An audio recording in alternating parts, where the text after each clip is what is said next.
Hopefully. Did we get it this time? I think so. Alright, I think we're cool. Welcome everybody to the stream. Hopefully you can hear me. Just a couple technical difficulties getting the stream to work, but I think we're all set up now, all good to go. Let me know if you can hear me, say something in chat, and we can go ahead and get started. Alright, cool. So, yeah, where did we leave off last week? We left off with a base mesh looking pretty similar to this. Probably not even quite this cleaned up, quite this far along. But I've done a lot more work on this since our last stream on last Tuesday. I stream every Tuesday. So since then, I've kind of taken this a few steps further. Just today I started adding poly paint to this, but we can just go ahead and look at this in black and white to get a feel for just sculpturally where it's at. So a lot of additional assets added in terms of our little sock warmers, you know, our leg warmers, whatever you call them. More stuff on the feet, some more stuff with the hands, belt, satchel, not scarf, but what are they called? Why can't I think of it? Handkerchief? No. my brain's blanking. Non-scarf. Bandana. That's the word. Bandito boy. But yes, since then, you know, this morning I just added poly paint on this. I've been thinking about changing quite a few things in the face here, but we'll get to that as we continue on today. But yes, so the reason I started this, I kind of got tricked into taking this further by people on my stream, but a lot of what we were doing was focusing on creating some really simple, clean base meshes, mannequins that we could use to essentially block out characters, and this was the character that I was blocking out. It's a concept by Gap. You can follow them either on ArtStation or Instagram. They're an amazing artist, tons of awesome concepts, really cool style, I love it. I'm just going to delete this guy. But that was the point of the exercise, and then from there it just kind of evolved more and more into me doing more on this character. You can see his hands aren't even really finished right now. I have only one finger over there. That's the one I'm working on for part of the pose. The other one over here has a couple more fingers, but let's continue on tonight. Feel free to just hang out, ask any questions as I'm going along about the process, or yeah, anything else. And I'll try to answer whatever I can. Oh, and I'm Follygon, by the way. Or you can call me Ben. Either one works. I don't really care. Alright, so I did some work on the face this morning. Mainly, I think it was around the eyes. A couple things that I just want to do here really, really fast. I was experimenting with adding a little bit of a physical pull out on the iris pupil combo here, just to give the lens some depth so that the highlight could hit that a little bit more accurately. I definitely just kind of super don't like the color here for the sclera, or this part of the eye. I'd prefer to lighten that a little bit. I sampled this directly from the image. Let me see if I have this guy pulled up here. This guy over here. So when sampling colors from something like this, I just kind of chose them from my spotlight tool.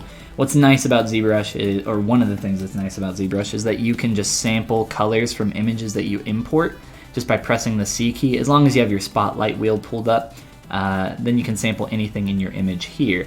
I was sampling colors directly from the image. Sometimes that's fine. It just kind of depends on your material, lighting setup, how accurate it's going to look, and everything else. Sometimes you're going to have to do some corrective measures, which is what I'm going to do here with our eye for just a minute. One thing that I really enjoy doing is using the RGB intensity with fill object to insert a smaller value instead of just straight up 100%. Fill that in. Max slider. Max sliders only, Monster Factory, right? We can drop that down to 5 and think of that as like infilling about 5% of that color. So we can do that a couple times, lighten that outside color and get that away from how dark that was looking. And let's just move that reflection around. That feels a little bit better. Probably even a little bit lighter. One thing I sometimes like to do with my eyes is even hand paint in some shadows, just kind of as a quick little test. Run a quick little mask lasso from eye corner to eye corner. It doesn't have to be perfect, just to get an idea of what that looks like, just so we can see that. From there, if you want to actually apply that, you can kind of hand paint it. I think it's better if you hand paint it. You can also blur your mask and kind of fill in the object the same way we did with our RGB intensity, but this time with a darker color, like black or something else. Some off black or something. Yeah, I think we want to focus a little bit more on form instead of color here. So there are a few changes I want to make to my face and the hair in general. And I can talk a little bit about some of the decisions that I've made here, try to answer your questions along the way. Some of the stuff here in the hair just really isn't possible. I'm actually really quick. Let's grab, I have another zoomered version here. Well, I already had that imported and off screen, I guess. That's fine. All right, so just of the head, if we look at this from the 3/4 view, I've been focusing a lot on getting the silhouette of the face to feel a little bit better. Some of the things that just aren't possible though, or I wouldn't say aren't possible, but we have to make a couple sacrifices here. If we're looking at this silhouette on this side and just that hard transitional hit there, that pull out, I'm not really seeing that too much on this side of the face. So I've kind of made the decision to keep the face a little bit more rounded. And this is something that, you know, it's easy to do in 2D, right? You can just kind of, hey, this is what it looks on this side, and this is what it looks over here on this side. We got this nice sharp point, and it makes the silhouette look really nice, but it's not always possible to do that kind of thing in 3D. Another thing that's happening here is the way that the hair is kind of framing the face versus kind of some of the stuff that I'm seeing in the silhouette. This silhouette is indicating that they're trying to go for a little bit more of the classic Android 17 hair. If you look up the character, he's kind of got a little bit of this widow peaky shape that I've very quickly blocked in here with just some quick Dynamesh geometry, and then I remeshed it with ZRemesher really fast. So I think I'm gonna go more that route, just because there's some weird stuff going on up here, especially with this silhouette break line. And we can maybe try to figure that out a little bit more. I think I wanna make the face a little bit more thin, and I think that's gonna be one of the first things I do. Let's just get into a transpose here and start playing with our face a little bit. Start trying to get this a little bit closer to some of the stuff that I'm seeing in our concept. Grab just our sculpting material. And what's going on, Blind Fox? How you doing? And everybody else that's joining us. I see that there's a bunch more people in here now. How's everybody doing tonight? Anybody working on anything cool? Anybody working on some androids? That'd be cool. All right. So one of the things that's kind of really throwing me off on the face right now is how thick I have this blocked out hair. And it's really just kind of messing with how I'm seeing some of these proportions. So I'm thinking we will get rid of that. We will hide it for the time being. And let's just grab our face here.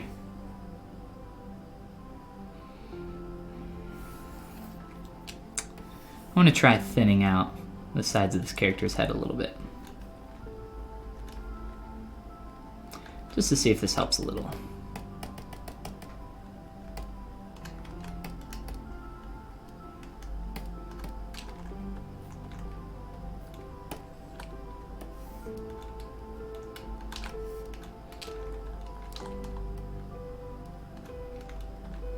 Typically when I'm trying to do stuff like this too, I'll really overdo it at first, just so I can see how far I can push something until it breaks. Helps me figure out exactly where I'm kind of seeing some discrepancies. Something like this, it definitely, when I go back to that original, it definitely feels a little too wide. I think where we're going though is a little bit too far. Let's just kind of rein that back in a tad. definitely some cleanup that we can do around here in the corner of the eye. I was doing a lot of stuff to kind of reshape some stuff up here in the corner earlier, and we'll probably go back and fix that a little bit later. Here, let's go back and work on our hair for a moment.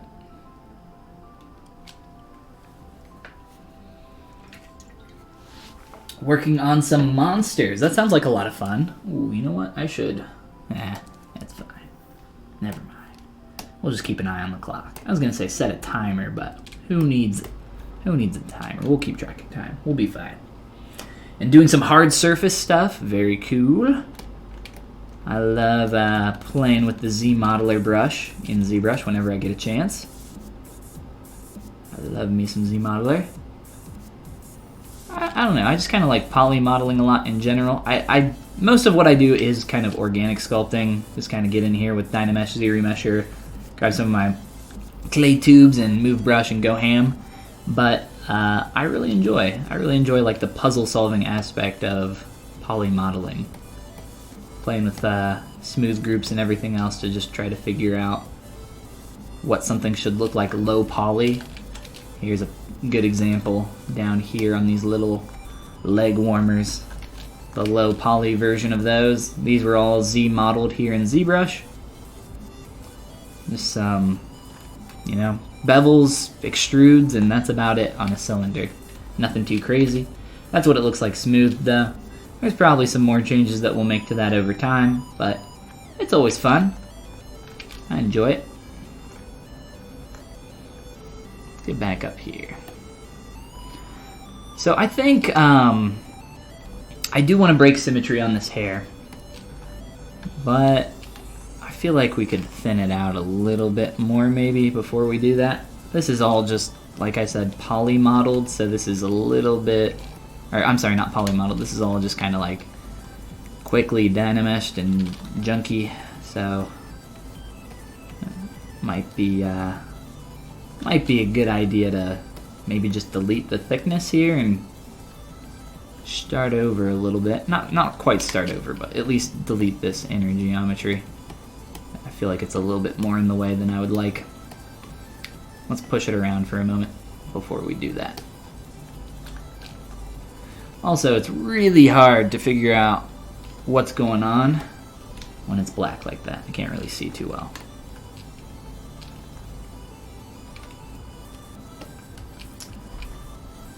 Just arrived. You think this is amazing? Well, thank you, Redane, Allie. How are you doing?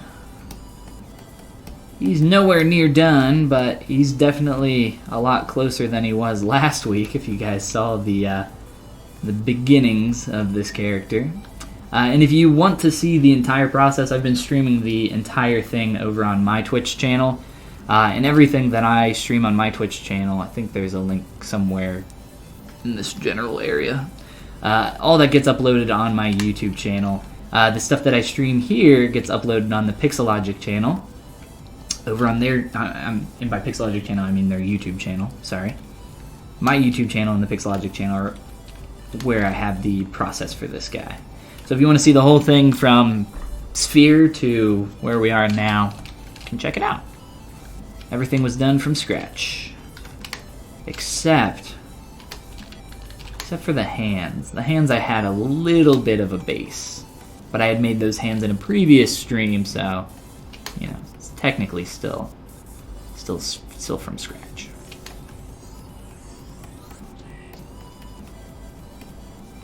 I'm gonna need to pull this side back behind the ear, get an extra strand in there. That'll be fun. Finally got a chance to catch your stream, but I have to run, no problem. Hopefully I can catch you on the next one. Hairy Mandibles. Awesome username. No problem. Yeah, I also stream over on my Twitch channel, twitch.tv/Follygon with an underscore at the end of it. I stream on there every day at noon EST, Eastern US time. If you are around, stop on by and say hello. You don't have to wait till Tuesday. Bang! Link. Looking for some kind of link. Exclamation mark link, I should say. Does anybody else call exclamation marks bangs?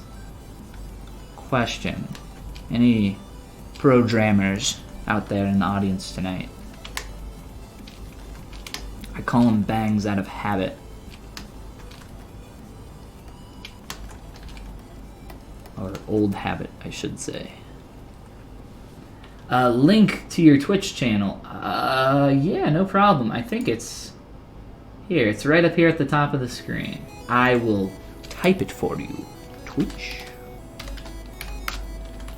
Follygon with an underscore. Well, bam. That should do it. Or if you literally just Google Follygon, I think you'll find all my junks. Shouldn't be too tough. But there's a link for you guys. And like I said, everything goes up on my YouTube channel afterwards, so no worries if you miss anything. Alright, so I've thinned out the hair quite a bit. Let's break symmetry. Let's do it. Let's just start pushing and pulling some junk around. So we're really trying to focus here on simplicity. So let's take some time to block this out really nicely. One of the things that's going on here that, here, let's do this.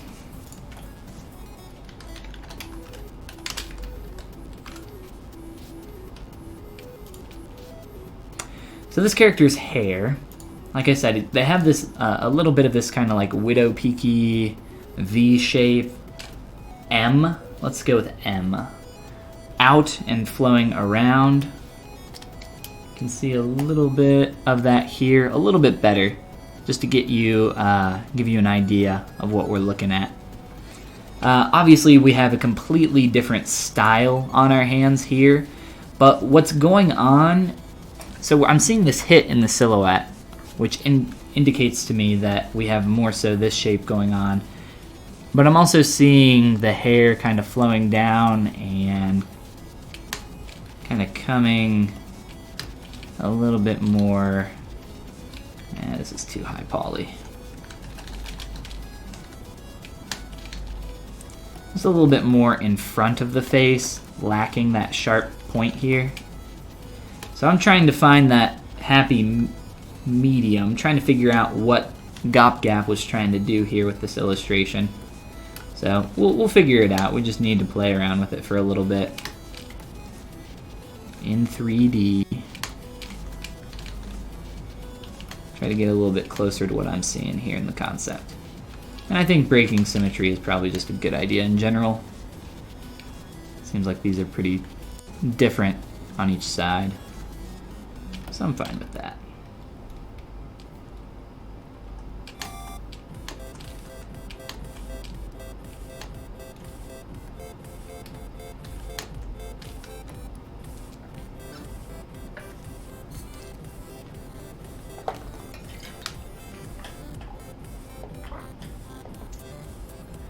Oh, and sorry, Bill, I missed your message there. Bill's working on Benjamin Franklin. That's pretty cool.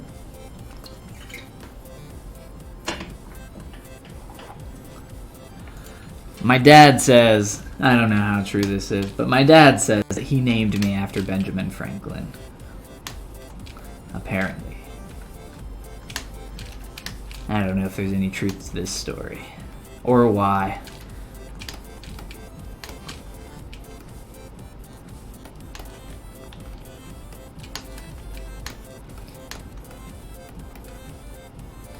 Benjamin Franklin. That'd be a cool dude to sculpt, though. I feel like he has a very recognizable face. It's on the 100, right? Benjamins.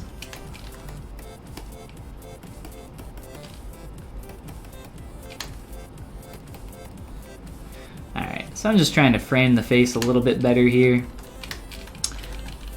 Some of what I've been using, just the move brush, move with AccuCurve turned on, just to like quickly pull out some points, figure out what we want to do here. If we go back to the image here, I could try, it's really tough to figure out this shape because this, here. just so we can illustrate this a little bit better. This is a quick little paint over that I just did.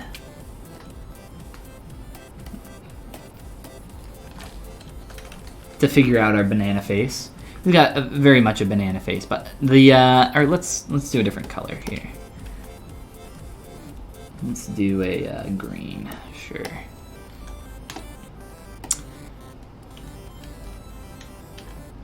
So, figuring out the banana face was one thing, and then figuring out this silhouette. Like I said, we got these like hard transitional places. But what's happening here in the hair is we're getting like this kind of pull out from the hair part here in the middle of the head. So we're kind of like sweeping up here into the middle of the head. Here's where the hair parts. And this should be doing something like this, right? And then over here, it should be doing something similar. Flowing down that way. It's a little cheated, maybe even more than a little cheated. Just kind of outlining some of this. All of this, all of these strands are very, very wrong. No offense to GopGap, but I'm just not sure what they were exactly going for here. This should be, at least for what I've seen with the character's hair, this should be like a negative cavity. This should be like more of this inner part of the hair that they've colored purple for some reason. I guess because his hair is black and it would be impossible to see if there was a shadow in there. But just to kind of give us an idea of maybe what that shape should be a little bit better. This is the inner edge of his hair.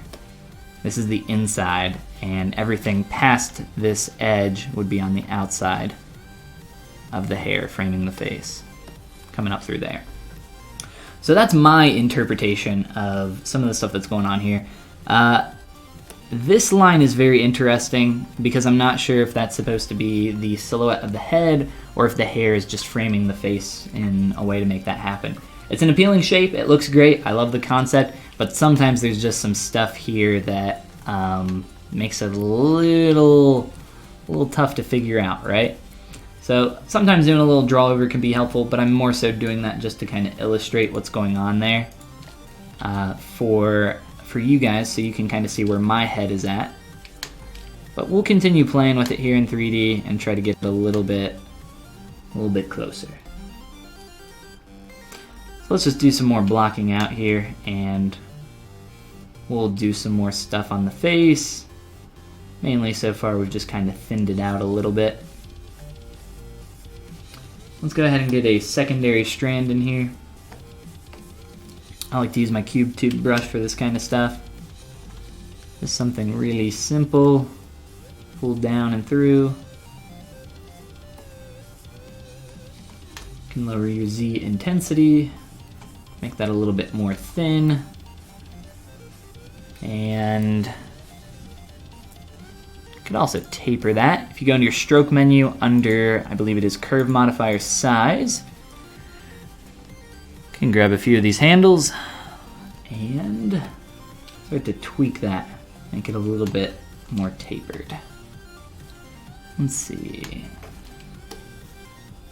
Let's try something like that. Just click on the mesh to accept it, / delete our curve, and then I'll delete the mesh that I inserted that on.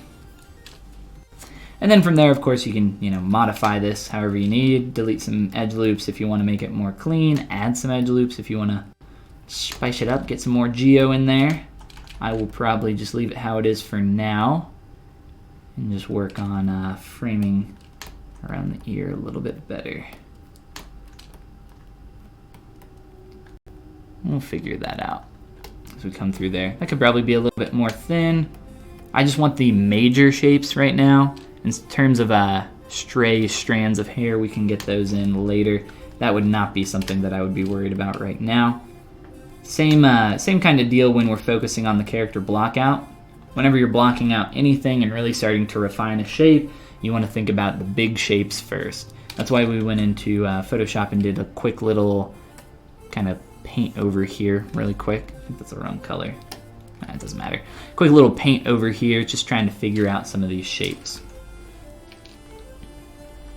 Now I could just flatten this and frame the face exactly how I'm seeing it, but that feels really awkward to me.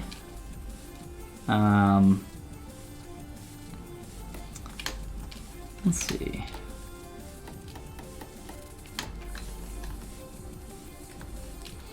Let's do some mask extractions. Just so I can feel, well, maybe not. Let's just play around here.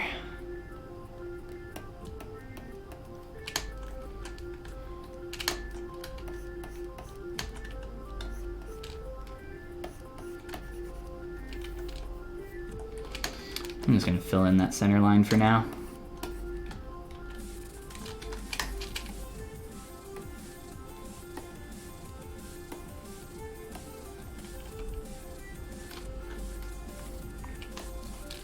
I'm trying to figure out how I want this center portion to flow. If I want from the profile that to be shoving kind of forward so that we can see that inner gap, or if I would prefer to have that back a little bit further. Obviously that point is a lot further up on the forehead in the concept, so we can maybe try pushing that a little bit more in that direction and seeing just how that reads. My problem with that is that the rest of this starts to not really like fit into that shape very well. The farther up we push that on the forehead, the more so then these kind of need to push forward on the sides of the head. Start to flow around a little bit more. And we can make big changes symmetrically still with just a really big move brush. That's fine. Doesn't really break anything too much. Maybe we can play with that a little bit. So from the profile, what I'm seeing here, if we just want to line up the kind of flow forward to that first hit in the silhouette and then bring that down here, I think that would be a good idea, just so we can kind of get some of these major points hitting in the silhouette.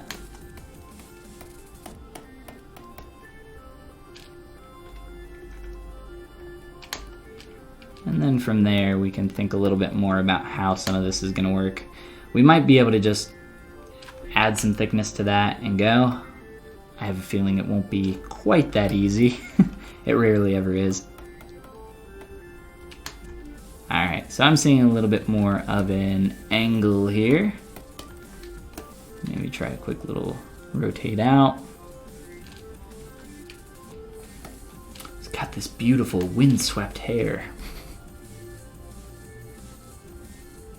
Just take a look here at the 3/4, maybe fill in some of this just a little bit. It's totally fine to keep it really messy at this stage as well. I actually prefer to keep it a little bit messy. Makes it easier to not get caught up in the details. Not even really caught up in the secondary forms.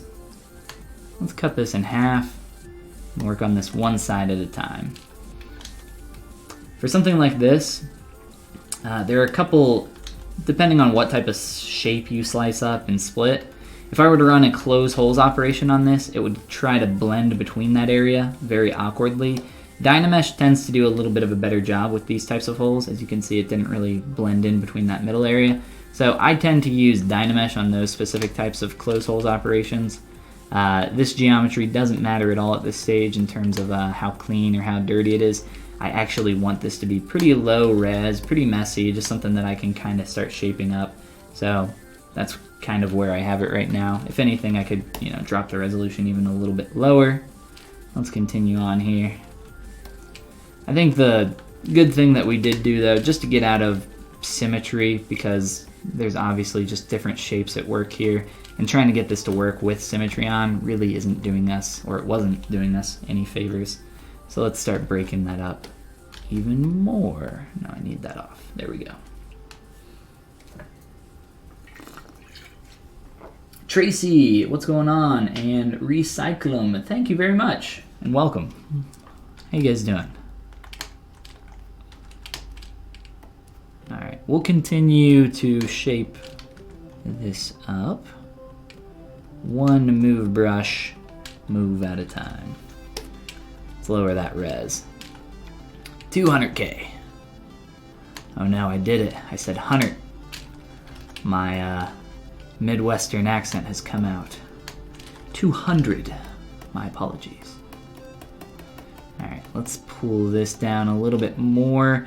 I'm just trying to figure out how I want this to frame the face. Let's see.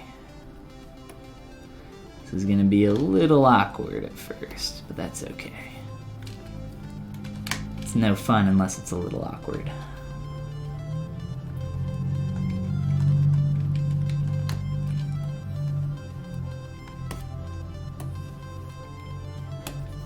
Well, let's make sure that this isn't getting too thin as well. We'll end up getting holes in our mesh when we dynamesh. We don't want that.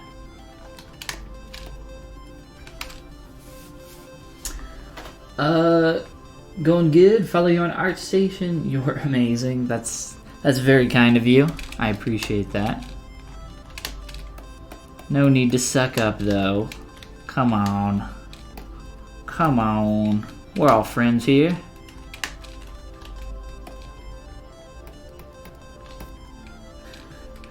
Looking good so far? Yeah, he is. He is looking good in some areas, but he's definitely looking bad in some other areas, namely this monster of a mesh. But everything looks bad, right? Everything looks bad until it doesn't. We just gotta find that doesn't point. That's a hard point to find sometimes.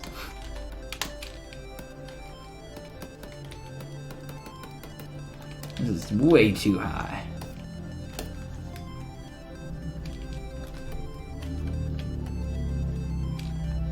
Alright. Hergadurgadur.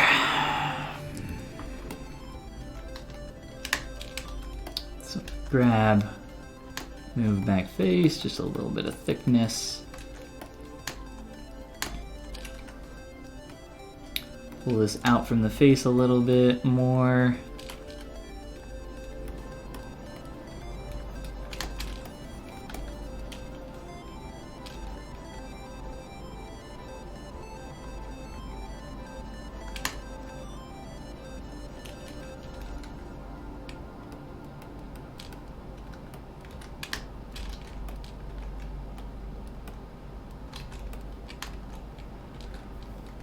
I just arrived, but I have to go to bed. Yes, please do not stay up to watch the stream. Get your sleep. I encourage the beauty sleep. Do you have any tutorial recommendations? I do have some tutorial recommendations. I actually have some tutorials. If you go to gumroad.com/Follygon, where is it? There it is. Gumroad.com/Follygon. If you're brand new to ZBrush and digital sculpting, I encourage people to check out my quick start course, my how-to ZBrush course. It's essentially a little over 2 hours of footage. It includes my brushes that I use, my materials, some base meshes, some other project-based homework, and gets you up and running in ZBrush kind of as quick as possible. I have some more stuff for intermediate and advanced people as well. Keyshot render tutorial, base meshes, brushes, materials, curved brushes, all sorts of good stuff on here. I should mention this as well, because I know a few of you do own my brush set. If you own this, there is a free update or upgrade for this out, so it comes with 6 new brushes that you can grab in there that I have created over the last week or two, I think. But yeah, check them out. And I'll just drop a link here in chat so it's nice and easy to find. Hello from Spain? Well, hello, how you doing? Texemi, I think, maybe? I'm very bad at saying the names. I'll do my best though. Wise words. Everything looks bad until it doesn't. Yeah, I think the first. I don't know if this was the first person I heard this from, but I believe I got that from Dylan Ekron. It's something that I've heard him say more than a few times. And it's true. I always say everything looks like an alien at first. When you start sculpting, everything starts looking like an alien. Especially if you're sculpting in like traditional clay or wax, everything looks like an alien for a lot longer.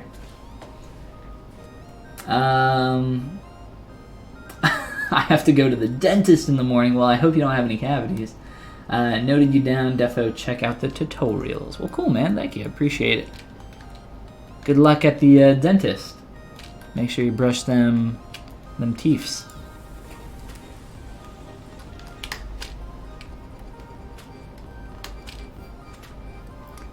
I think the last time I went to the dentist, I ended up having no cavities.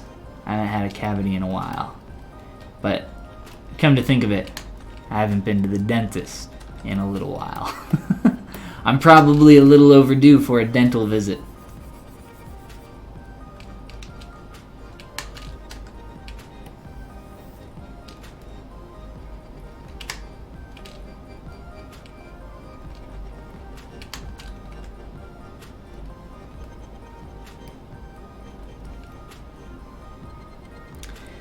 You know what? I'm kind of tired of trying to force this.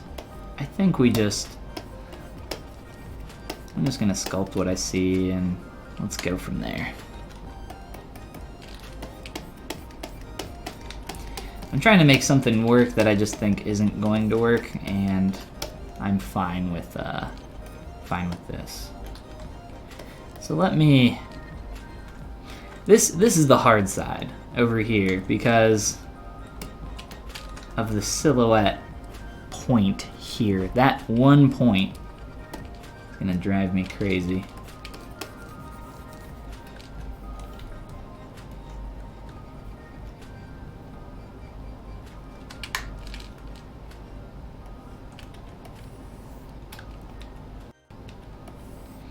We'll try to make it work though. We'll figure it out. Every character is a new puzzle to solve. Actually, every character I work on has like 100 new puzzles to solve.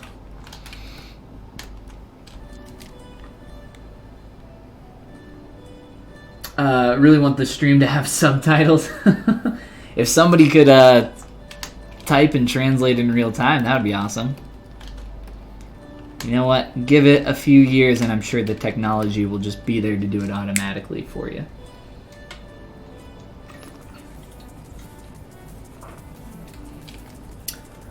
Student-friendly prices too.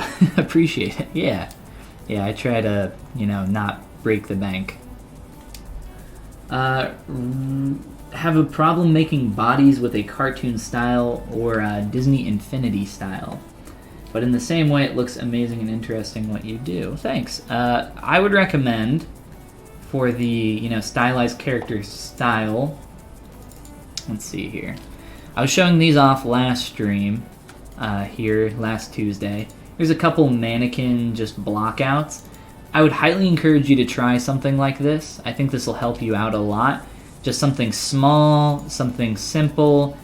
Find a character that you like, and then try to block it out, just focusing on the big shapes and making something nice and clean. I just have this kind of split up into a few, like, what, 7 subtools on this one, 10 subtools on this one. You don't even need to split it up that much, but that's just kind of how I like to work. I think you can do something just like this. It's really not that hard. It just takes a little bit of time and an effort, and you too can make something clean and simple. But yeah, I would say, this is kind of pushing towards that Disney Infinity style almost. But something like that would probably help you out. I was giving out homework with those mannequins before, and if you want the assignment, essentially it was try to make something like that and spend at least like 3 hours doing it. That was the basic homework assignment. I think you can do it.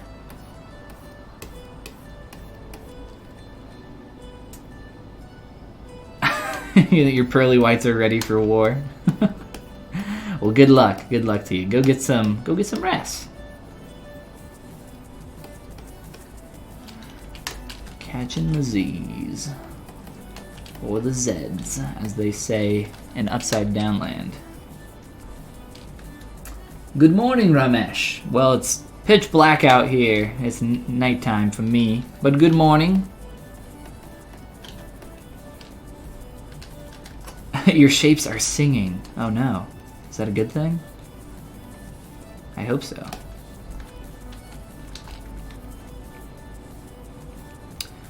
See, now we start to lose that point. What do we do?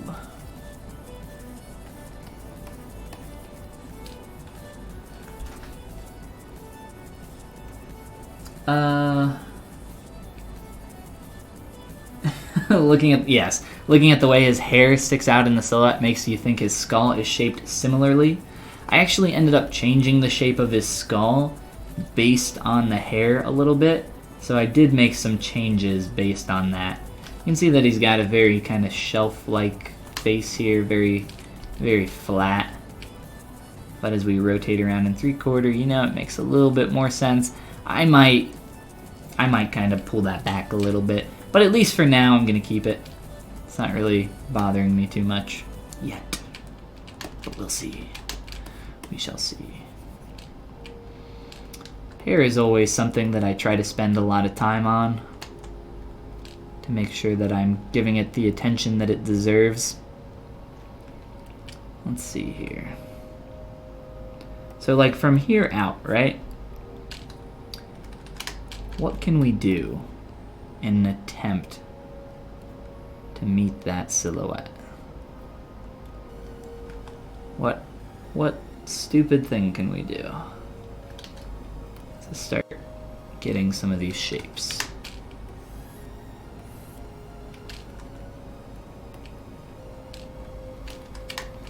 Her.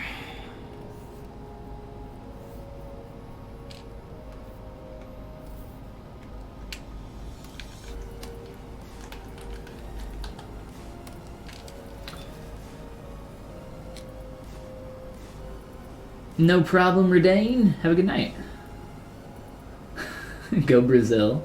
Yes, Brazil. I don't know why we're cheering for Brazil, but I'm all for it. Good job, Brazil. Hey, everybody, round of applause for Brazil. Brazil's doing good things. Before I go, I use Marvelous Designer quite a bit, but I haven't tried it for stylized models yet due to MD's extreme detail level on folds and such. Have you tried giving it a go? I have played with Marvelous Designer very briefly. I don't think it's really the type of tool that I would use for stylized stuff, though. I'm sure there's not for super cartoony stuff. Definitely not for anything like this. I think it'd be a waste of time, and you could do it a lot faster in here. Like you said, I think the simulation stuff would be a little bit more than what you want.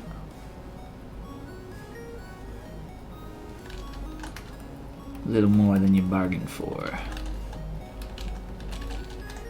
Man, what am I gonna do here with this shape? Maybe just not do this shape, yeah? Or maybe...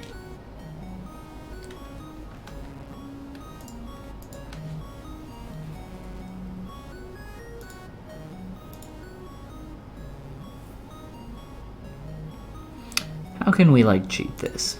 I'm trying to think of a way that we could cheat this a little bit. It's got like this. I don't know. I'm just gonna sculpt what I see here. I don't like to use references typically for if I'm sculpting something like a character like Android 17, I'm sculpting it in a very particular style. I don't like using references from the original artwork too much. It's because it's not technically the same character. I mean, the characters are actually completely different. I mean, whoops. Here. I don't know where my image went. Hold on.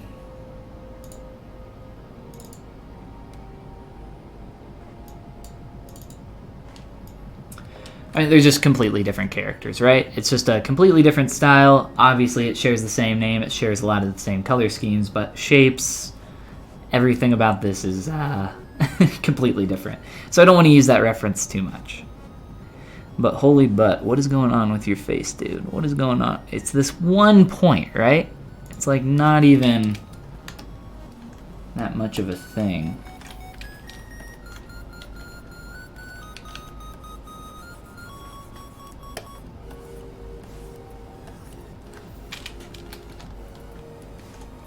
But it completely changes the silhouette, right? Not to say that this looks bad. It's just not the same shape. I want that shape. I want that dang shape.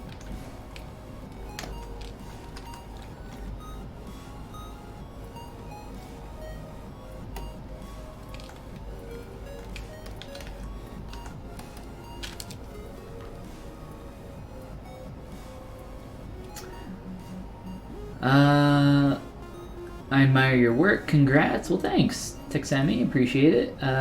Tracy says, is it necessary to have good compression of the anatomy to be able to make a cartoony design, Disney-style bodies? What do you recommend? A good compression of the anatomy. I think, I'm guessing you mean comprehension, just like knowledge of anatomy. Let me know if I'm misinterpreting that. But no, anatomy is a tool. Anatomy is not necessary for a lot of things, and I think you could create a really cool character with very little knowledge of anatomy. That's not to say that anatomy is not going to help you. It's going to help you a ton as you start to figure out how to create certain shapes.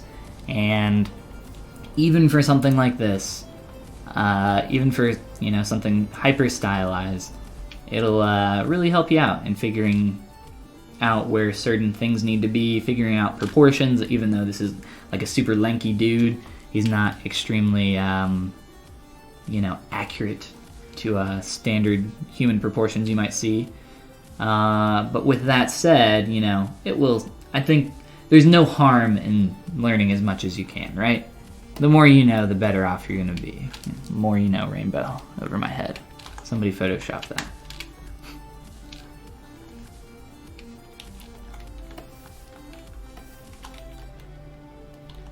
What I would suggest instead of, I see a lot of people that are kind of like new, somewhere between new, just starting off, and somewhere between that intermediate phase. A lot of people are like, anatomy.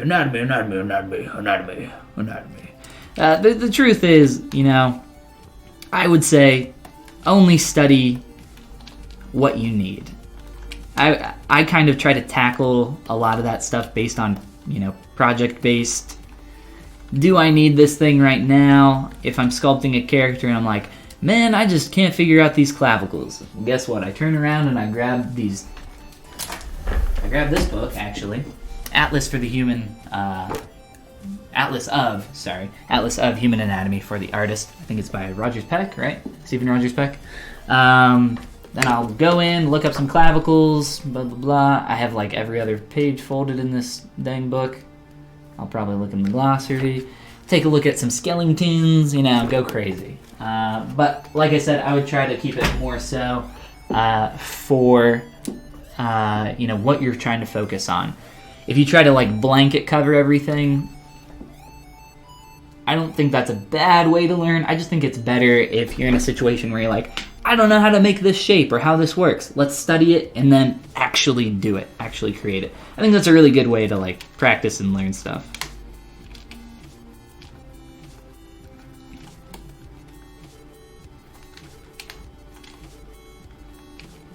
But yes, Jan, I agree. Anatomy is always very useful. It's not like it's gonna hurt you, right? Unless you learn from something that's incorrect.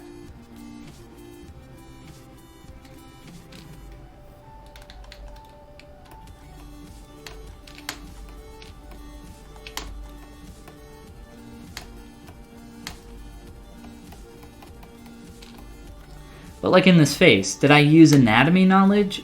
a little bit. There's like some specific things here in the face that, you know, help me out proportionally. Even though there's a lot of stuff going on here that's really funky with proportions. But a lot of stuff in the eyes, stuff like eyelid order, figuring out stuff for like the plane of your eyelids or plane of the nose, or, you know, just transitions in general. A lot of that is kind of universal, no matter what you're working on. There will always be exceptions.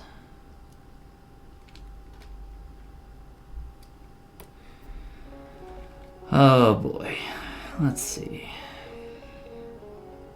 Kind of nudging back and forth between these two a little bit, aren't I?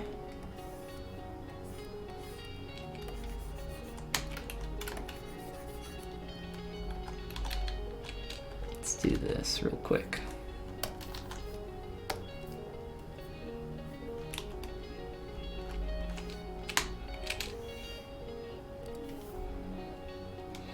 I just want to figure out what exactly I want to do here.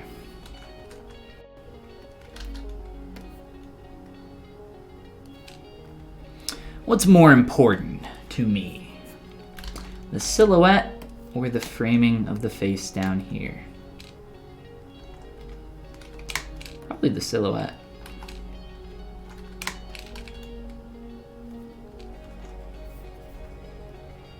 I would think so.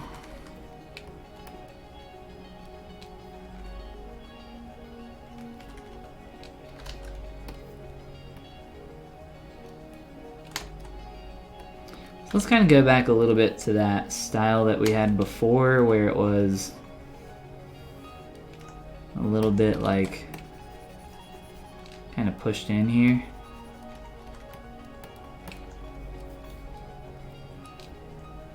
A little bit like that. And try to make sense of all this. Like I said, it's kind of just, we're looking at this crazy thing that's happening, and I can't make it work from every single angle, so a little bit of some experimentation. That's kind of what sculpting is, though, just problem solving every time I find something new that I've never done before.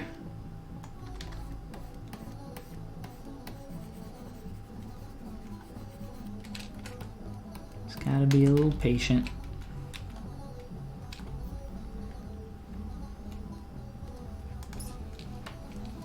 Rude Boy says, hey, good to see you streaming. Well, welcome, Rude Boy. I think Rude Boy was on... Were you here last Tuesday, or were you hanging out on my channel the other day? I do recognize your username, though, I think.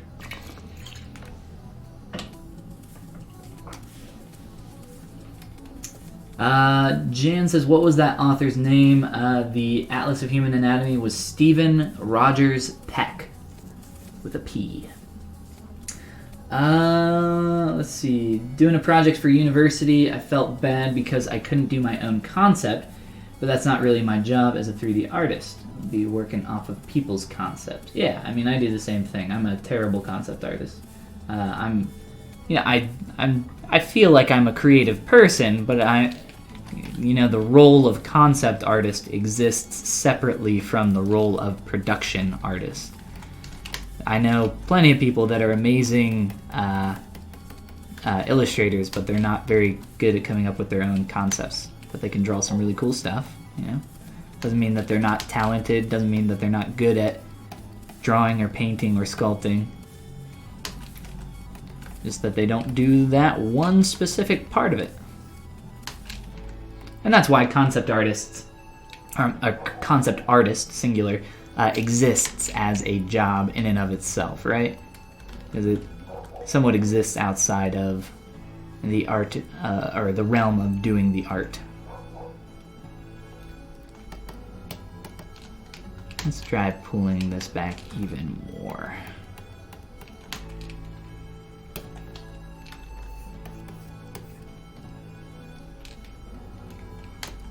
A little bit blending into the face there, but that's okay. I just want to see this line up a little bit better.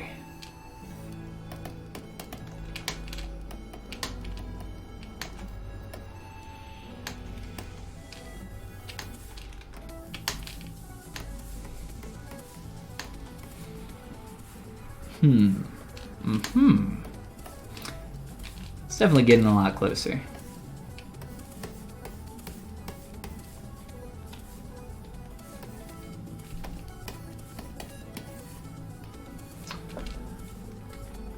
The left side hair seems to be pushed back, pushed a bit far back compared to the reference. That might be why the triangle looks a bit pointy.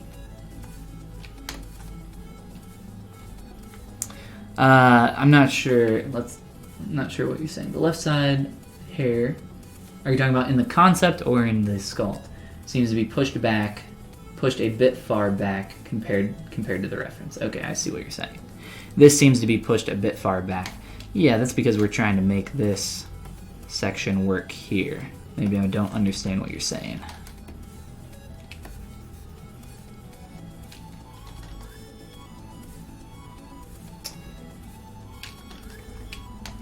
You were here last Tuesday, Rude Boy. That's right. That's right. I did recognize your name. I just couldn't remember where I saw yous.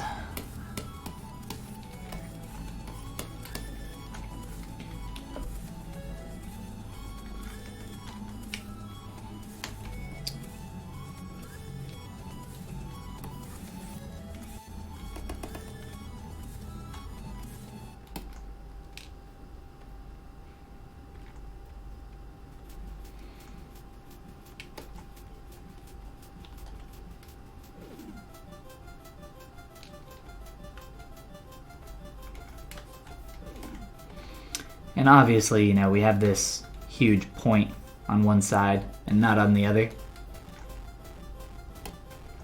So there's some kind of evening that we're gonna have to do here. Let's take a minute away from our hair and look at some of the other stuff we got going on here.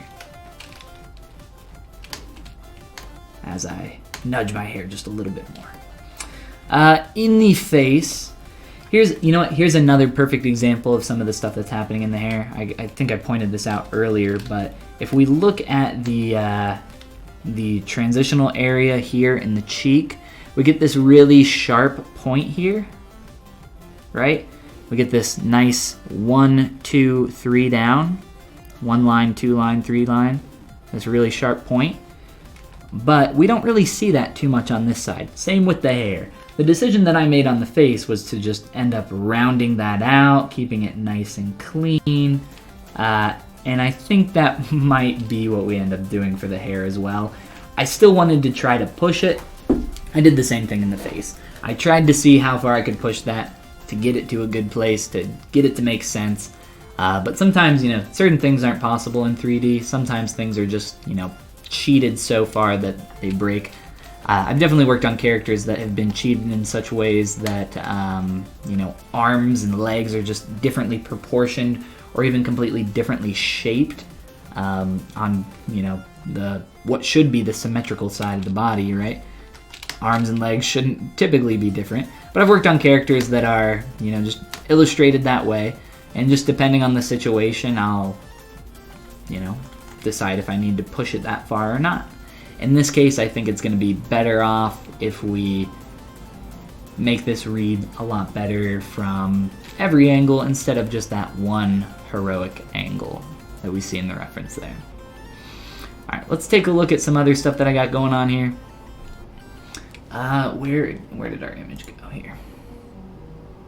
Or you know what? I think I have... Here we go. Tile, please. Again, the reference that I'm using, this image is by GopGap. You can check out their work on Instagram. I think they're on ArtStation 2. I think there's mainly just a few things around here that I want to do a once over on and clean up and get this guy. Oh, whoa. I think we almost just had a crash there. Maybe not.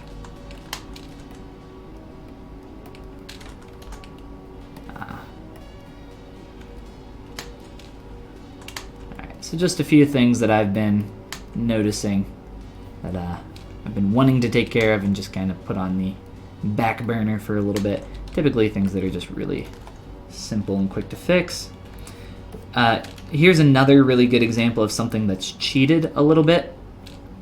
In the scarf of this character, our scarf, I keep saying scarf, bandana of this character, as this rolls back around his neck, if you look at how thick that gets, that's not actually how the bandana would work in real life or in, quote, 3D, right? As this goes back behind the neck, it needs to start tapering and get quite a bit more thin. If you see this is kind of indicating that it's tied back there, and if it's tied, it's definitely pulling that bandana pretty tight. And that's actually the case in the character as well. He's just got the bandana tied once around, right around his neck there. So we wanted to do the same thing, so I had to make this work in 3D. This is actually blending in back here, and we can fix that really easily, but let's do that really quick. If you guys are looking for an easy way to make something look like it's tied, this is a little trick that I use. I'll create 2 pieces of geometry. Let's do here. Just for a quick example. So I'll create 2 pieces of geometry that represent the pieces that are pulling out that are tied. I have them symmetrical right now, but we can break symmetry on those really easily. And then for the knot portion, I'll just take 2 pieces of geometry. You can even do this with 1 and just like sculpt a couple lines on top of it. But I'll make it look like it's something that's tied up and knotted. And then after you tuck those in there, you can make that look even more believable. But let's just move this up and get that in position a little bit better. I could also make this portion, let's see, a little bit tighter through here because it's pretty thick. So I think I'm going to thin that out a little. This is something I tried to do earlier and I just don't think I pushed it far enough.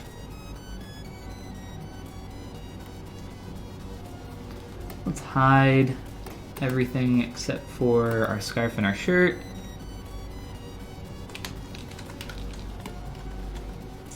This really doesn't matter all that much. It's kind of for my sanity. And so I can thin out that back edge just a wee bit.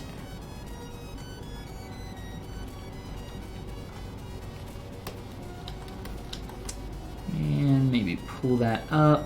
Let's see.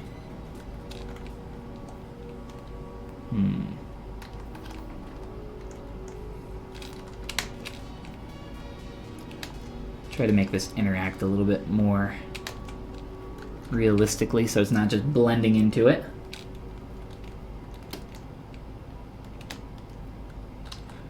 Just move that up. I'm just using my transpose brush a little bit, or transpose tool, I guess.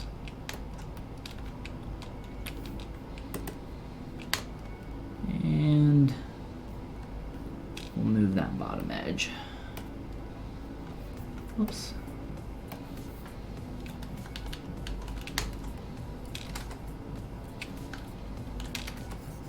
What's going on here?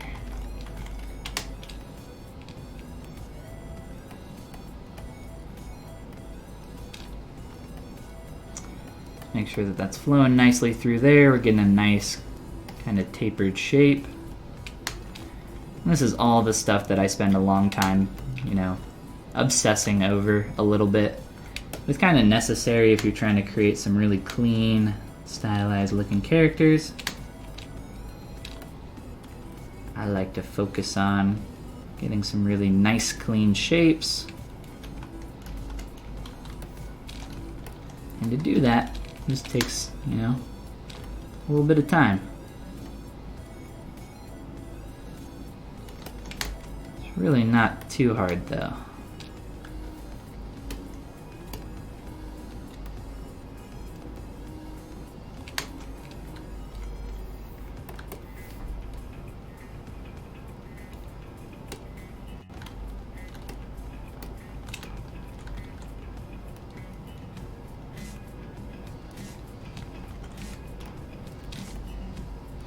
Look, if I can do this, so can you.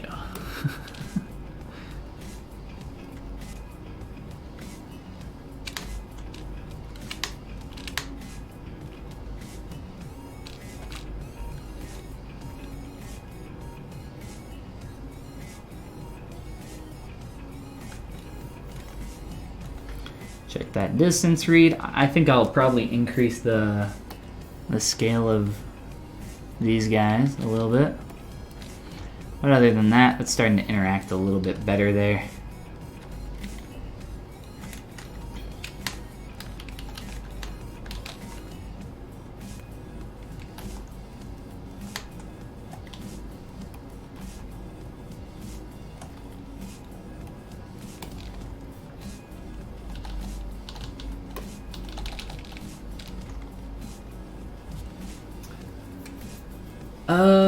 It's Marmot. What's going on? Welcome to the stream. What is your model of screen tablet? What is your model?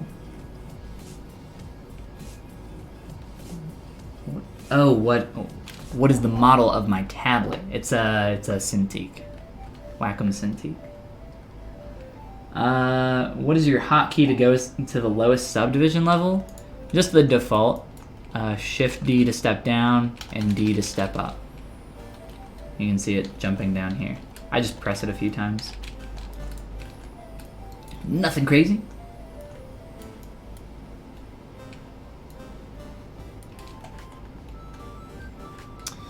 Alright, so a little bit more cleanup on that scarf. I was looking at this guy earlier, just kind of doing a proportion check with my eyes.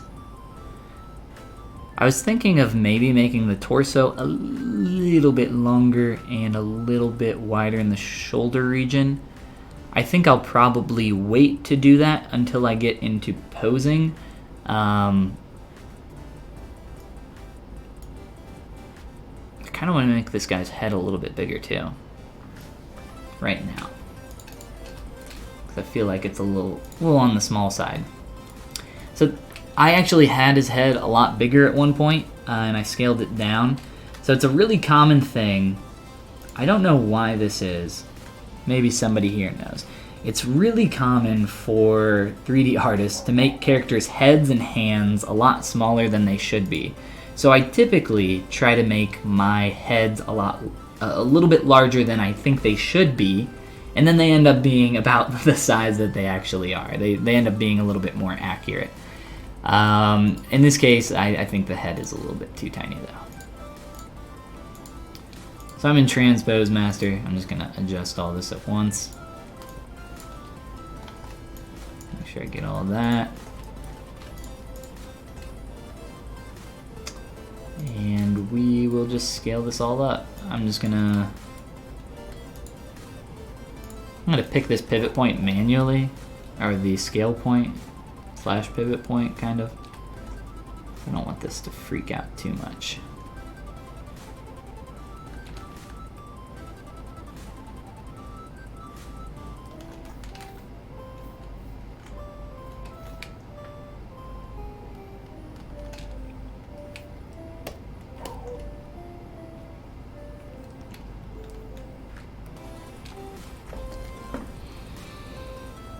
And of course, we could just line this up, right? But who wants to do that?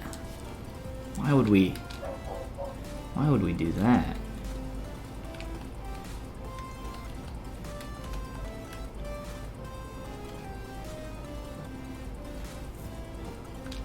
We want to work on our eye, our ability to see.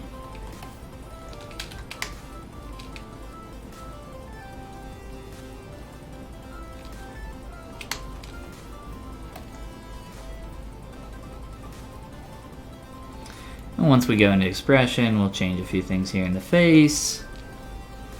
I don't know if that's a big enough change to really do too much there.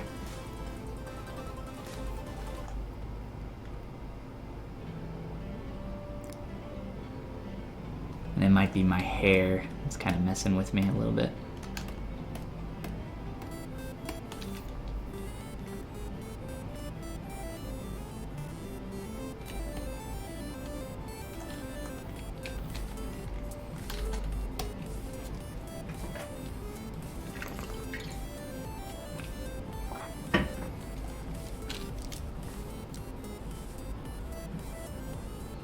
I'm gonna have to give him this super smug sideways smile as well. The expression on this guy will be a lot of fun. It's really not that complex either, so I don't think it'll be too hard. I might just end up re-sculpting the mouth though, because shifting a lot of stuff here is gonna be a little awkward. And I don't want to mess up the shape of my head too much. But let's see. So, Kali's got a question. Go ahead, shoot away with your question. I'm thinking we keep going on this line of thought here a little bit with the hair. And if we really want this to feel the same across to the other side, I think we either need to pull this out a little bit more or do the opposite on the other side.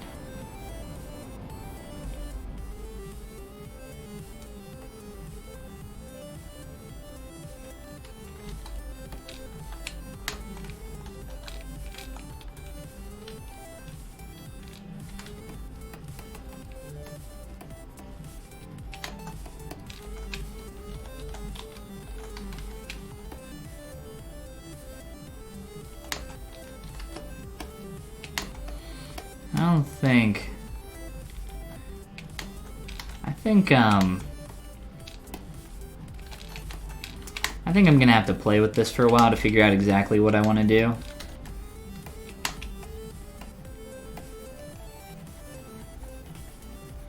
I don't really like the super sharp pull out just to get that break in the silhouette. I feel like that's a little overkill, just to, match the silhouette for the 2D concept.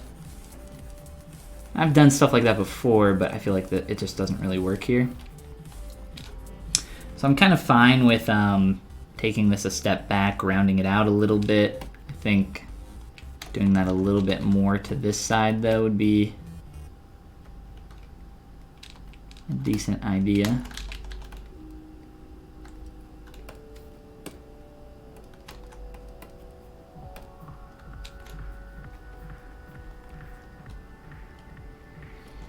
Keeping stuff low poly, though, does help, so you don't get too caught up in stuff. I just add in some subdivisions on occasion so that I can really plane stuff out with a pinch brush or whatever I'm using at the time.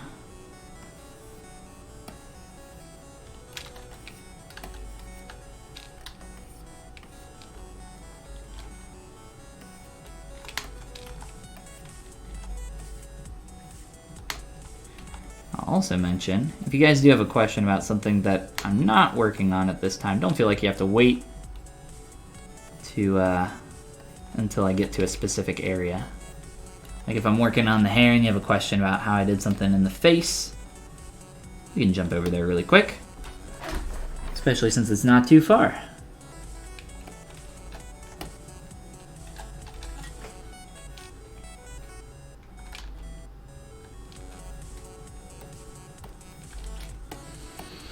What do we think, guys? What do we think about this hair? I think this hair is crazy. And I think it's going to take a lot of time to figure out. So we don't have to spend all of our time tonight working on that. We've already spent quite a lot of time just kind of jumping around here. I am starting to like the idea of just kind of pulling this front corner forward and then maybe rounding that out a little bit. Getting this break in the middle a little bit more. Further back. And just kind of playing with that. Obviously pretty rough, but possibly headed in a better direction.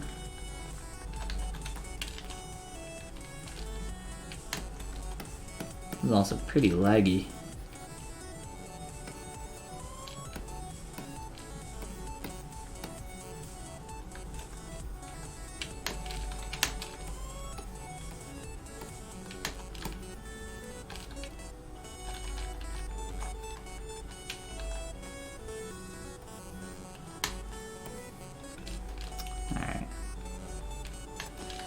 like to use the pinch brush a lot to figure out plane breaks.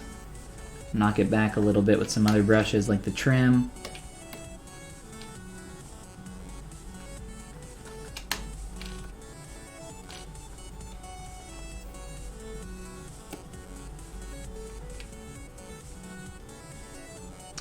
I'll have to figure out a little bit of a different angle here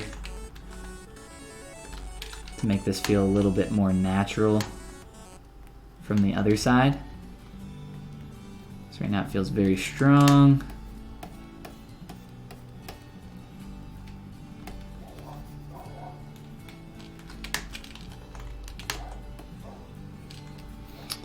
Maybe we can just soften this a little bit.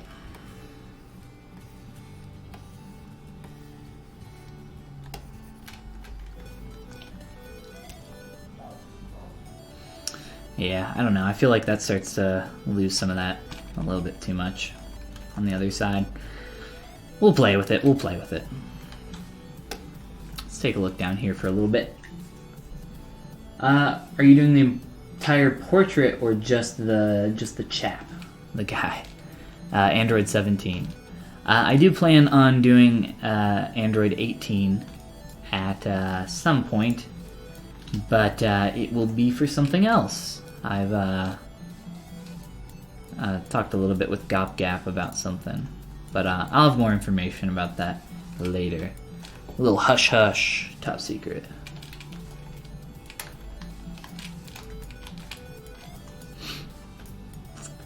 Alright, so for our pants, I've been thinking about doing the seam here along the crotchal region. I was showing off a lot of different techniques for creating seams in pants.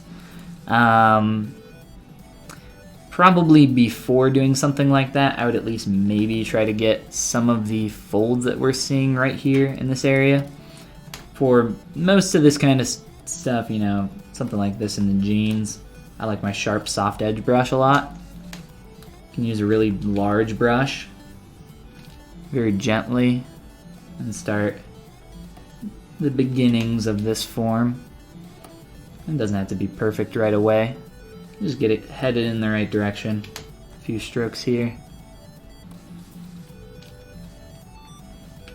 Maybe get a little bit more of that, you know, pull out that we'd see here. Focusing on those V shapes, right, that we see so often in folds.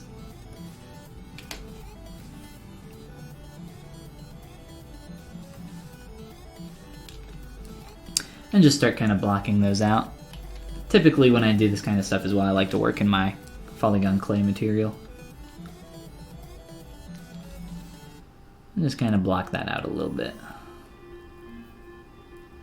And we could start to do the same thing for the edges. And I can see that we're getting a little bit of break up there. I think I would prefer to just kind of keep this more here in the front. And break up the silhouette ever so slightly on the sides. I really like the clean lines that we're getting, but I don't mind breaking that up a little bit.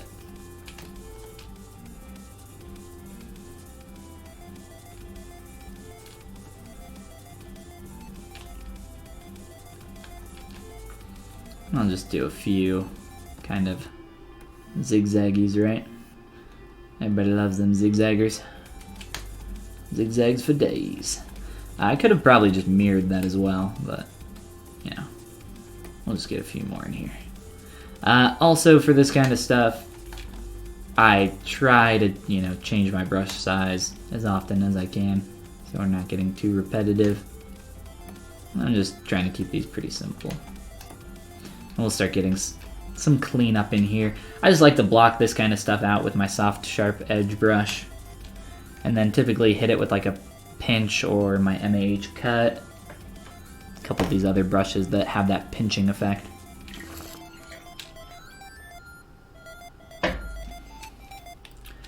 Just the chap.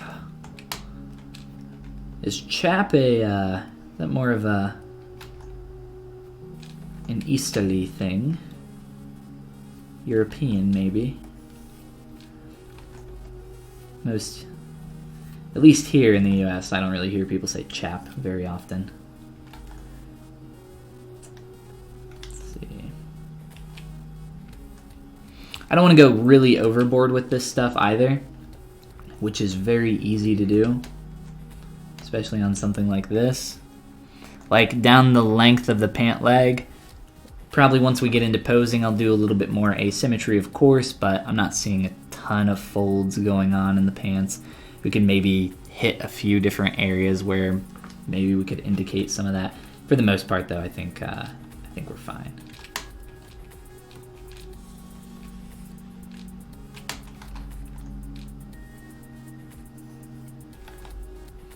Let's see. Oh, maybe just like a little bit back here. Grab a really big brush, if I can.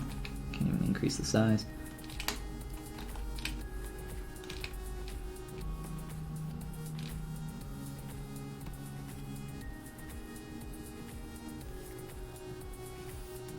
Alright. So then I like to take a pinch brush or something similar. Try to tighten up some of these areas, work on the transitions. I'll typically smooth out and fade these pretty well. Take the time to do that kind of edge control, or commonly called like edge quality when you're talking about 2D lines. Same thing in 3D though.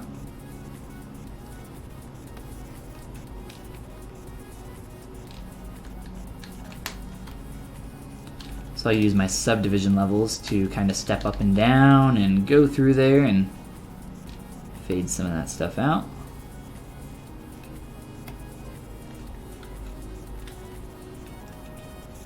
I think that's way too strong, so I'll probably soften that quite a bit. But just to at least start getting that headed in the right direction.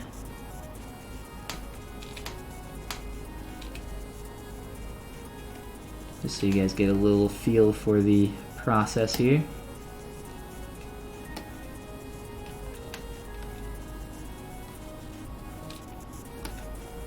So more so like that. You can also come through with something like a clay tubes, clay buildup, whatever you want to start adding any kind of additional folds on top of that. If you're seeing some of these areas where you'd like to get a little bit more volume, tend to just build that up a little bit.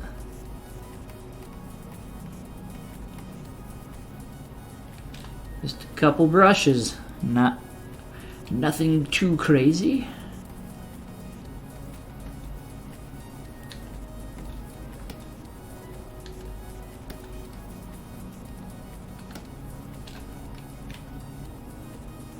So start to get a little bit more of a feel for that.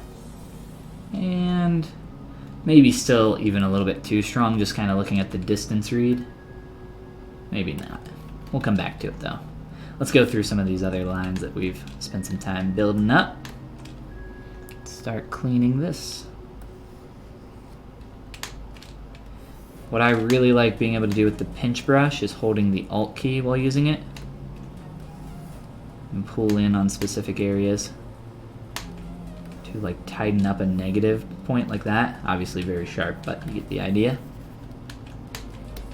I'll probably use that more so than just like the positive curve or positive pinch stroke.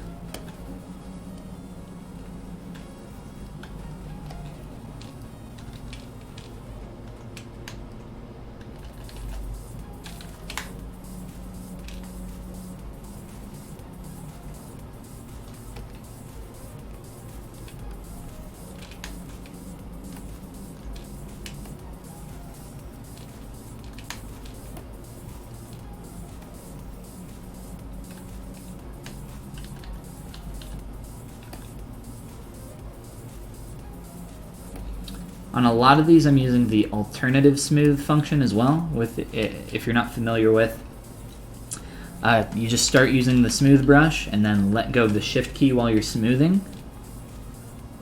And it'll start to soften that stroke. It will not soften it, but it's just a different smoothing algorithm. It's kind of like a more of an averaging of your vertices is how what I would compare it to. If I have something low poly here. So if you just use the smooth function, normally hold shift, right, and smooth out, it typically thins stuff out really quick, really strong, shrinks in the geometry, right? If you use that alternative smooth though, it will typically retain the volume fairly well. Obviously you can see here it's starting to pull in quite a bit, but it helps. I don't really have a great example here. If I had something with a really bad star here. Like around stars, it's typically really difficult to sculpt. You'll get really sharp pulled out points. It's hard to get a decent resolution out of that area, but using that smoothing algorithm tends to help a little bit more. Using that alternative smooth, as it is, I believe that's what it's called. There's actually a few things that also work the same in ZBrush. Like a ZRemesher, if you hold the Alt key when you click ZRemesh, it will run a slightly different algorithm for it. What else does that? I think there's a few other things, but off the top of my head, I don't think that works with Dynamesh. I might be wrong. Somebody in chat might know though. All these ZBrush secrets. That's right. I'll share them all with you guys. It's all in the documentation. Time to grab some literature. Well, maybe not literature, but some documentation. And I think some of these lines are just, a little bit too strong for these volumes that we've built up here. So I think just kind of hitting them a little bit with some trim, knocking some of that back. A little bit here in the crotch. I kind of want to pull that edge down just a tad.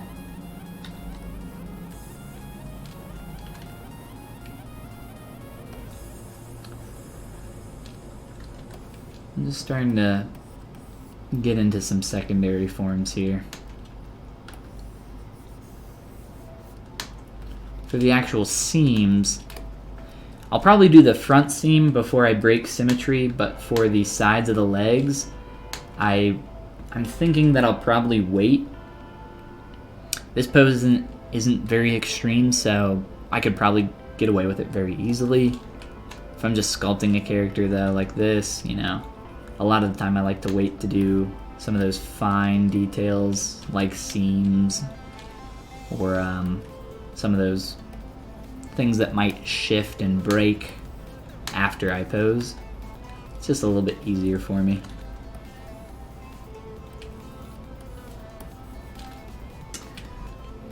Yes, the secret easy button. Documentation. I don't look up too much stuff in the documentation, or at least I don't anymore. Just ever so rarely, if there's like a new thing that I'm like, I need to read up on this and figure out exactly how this works.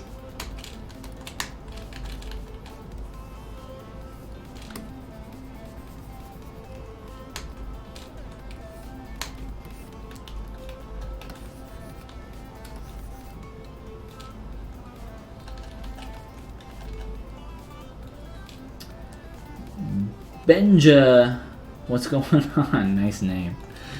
Says retopo demonstration, please. Probably not tonight. And that's typically not something I would like to do, at least in terms of manual retopo in ZBrush. This is all done with ZRemesher with polygroups. You can get a similar effect using the ZRemesher guides brush in ZBrush. I really enjoy using polygroups though, because it not only gives you a little bit more control over your edge flow, but it also gives you some polygroup selections that you can make later on for either masking or just quick selections for working on specific areas. I'll typically use them for like masking off certain areas, something like that. But they are very helpful. I highly encourage you guys to check out remeshing with polygroups. It's really not that hard. And I've shown it off more than a few times here on stream, and if we have a chance to do it again, I will show it off the next instant I get.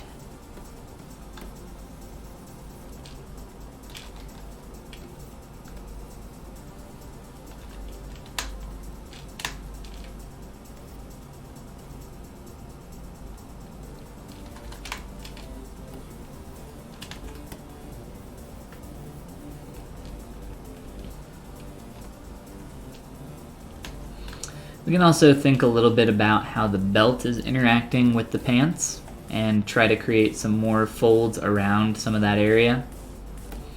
So if we want to form fit that a little better, add some subdivs in here. I really don't need them right now, but just to kind of get us in the right headspace, grabbing some sharp soft edge brush, and anywhere where this is touching, try to get a little bit of that depression and push out there.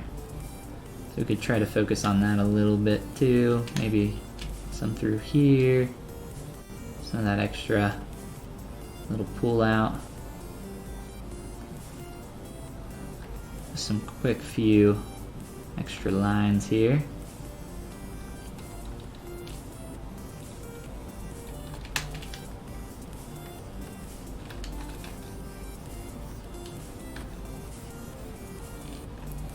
Probably same back here, right? Oops.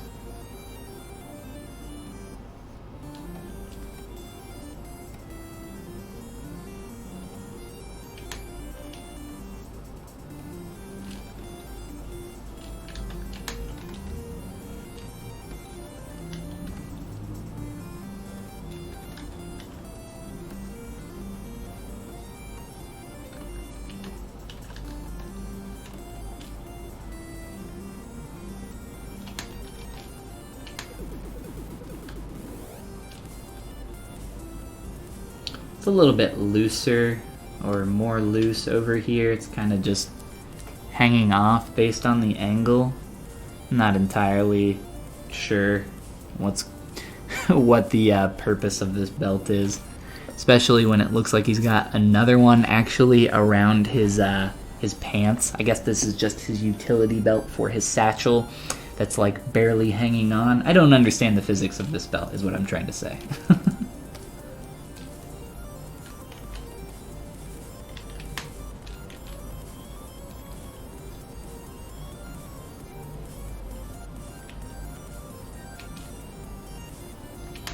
Now it's very easy to overdo a lot of this stuff, and that's kind of the territory that we're getting into. So I just want to take some time to knock a lot of this back down. Make sure that we're getting some nice clean shapes.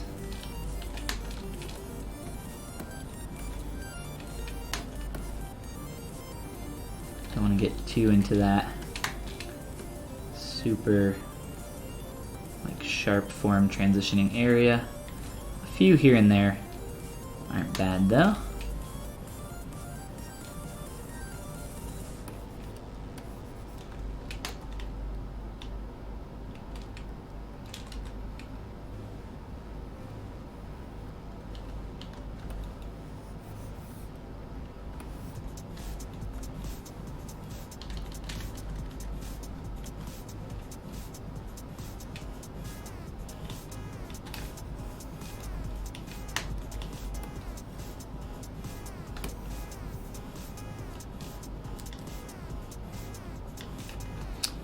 Let's continue to blend the rest of these and just knock back a lot of this.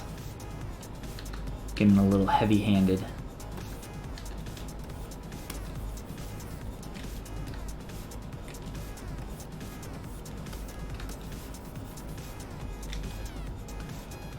It's okay to be like a little messy during this stage because it's really not too hard to clean up afterwards. Taking some time to make sure some of these lines are flowing properly.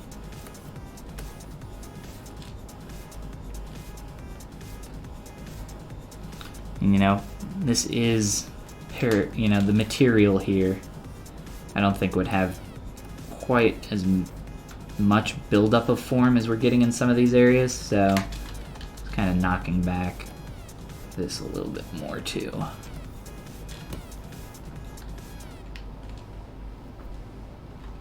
Just kind of looking at the silhouette break up there. I think it might be a little too much right now, but let's just kind of leave it and keep going with some of the rest of this.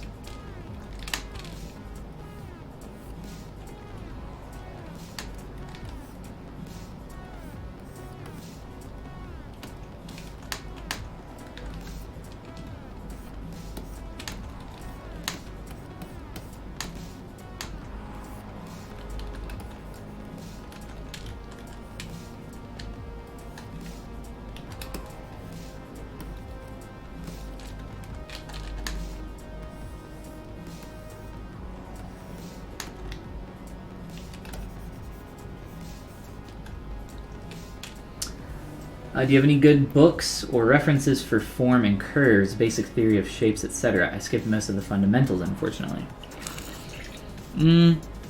I don't. I do not have any recommendations for that specifically right now, but I am working on a new course, more of a class, and I've wanted to do this for a long time.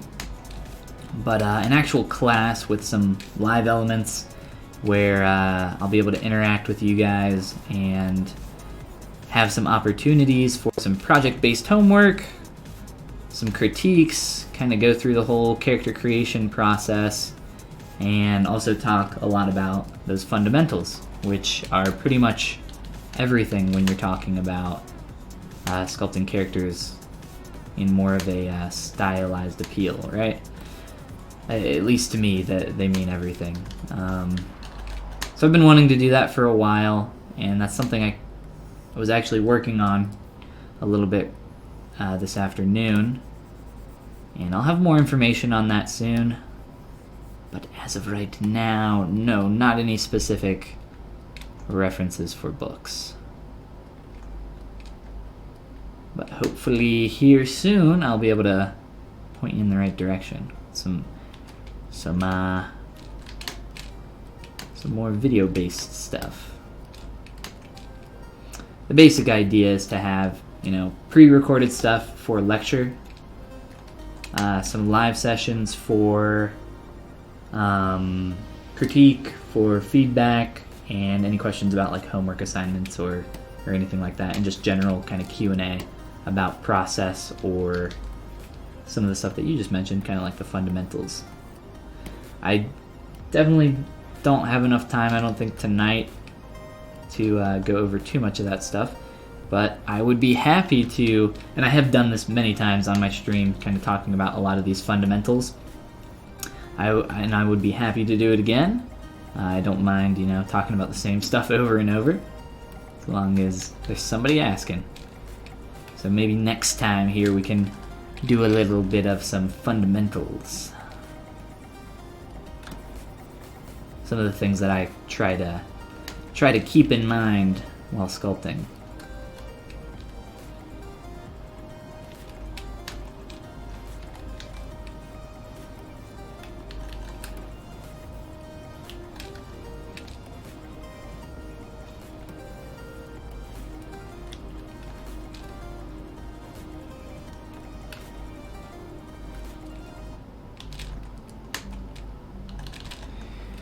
Just take a step back for a minute, zoom out. I think there's definitely some areas where a lot of this is still a little heavy-handed, but I think I like the location and just kind of placement of a lot of these. It's just a matter of knocking it back a little bit, I think. That would be awesome. Fundamentals for life. Perfect. I'll keep an eye out. Yeah. I think a lot about fundamentals while I'm sculpting, and I say fundamentals, and that's like a really vague thing, right? Unless you're... I think everybody maybe has different language for some of these things. Like some of the things that I look for when I'm sculpting my characters, and I talk about this on my stream all the time. Some things like tapered shapes, making sure that there's no parallels that... are in the character design or character that I'm sculpting, unless there's something or a situation where it adds to the design at all. So if we look at, I'll just pull up the image so I can move it around a little bit, or even, yeah, this is fine. So like if we just look at something like this dude's arm, right? This is just one part of the character. But there's nothing in this arm, or even the rest of the character, that has parallel lines. There's even nothing that's parallel with the, why can't I zoom out? There's nothing that's parallel with the ground plane in this entire design, in this entire illustration. Looking at this, you know, there's definitely a lot of tapered shape, holy butt. A lot of tapered shapes, a lot of cool stuff going on here, some straights versus curves, which is another one of those fundamentals that I try to look out for. But yeah, you know, that's literally just like one thing that I try to look out for when sculpting.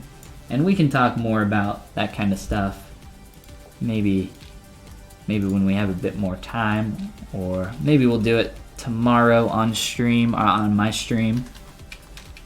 By the way, my link is, let me see if I got it. Here, wait, I can do this.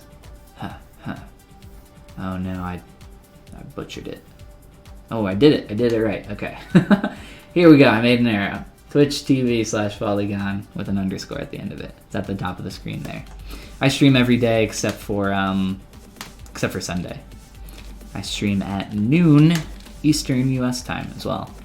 And I will be on there tomorrow.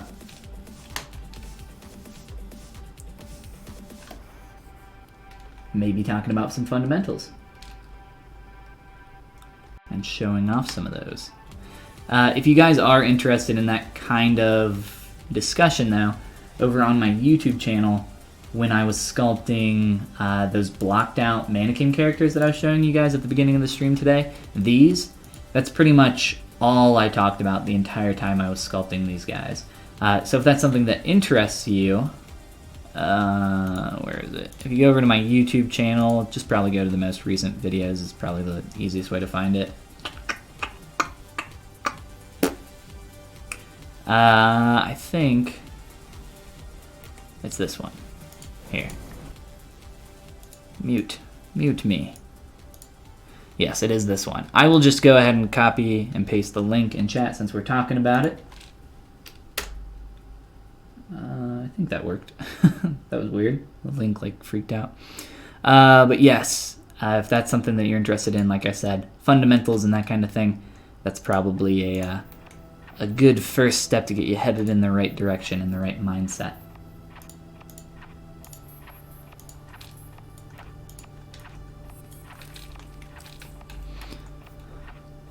I never thought, you know, years ago that I'd spend so long zoomed in on somebody's crotch. I said the same thing when we were sculpting the Great Prince of the Forest. When we were sculpting, where is he? This deer dude from Bambi, Great Prince of the Forest. I never thought I'd sculpt a deer butt in my entire life until this day, until 20 days ago when I sculpted him. He was a lot of fun to work on though. I liked that character a lot. Some deer booty. Words I never thought I'd say. Deer booty.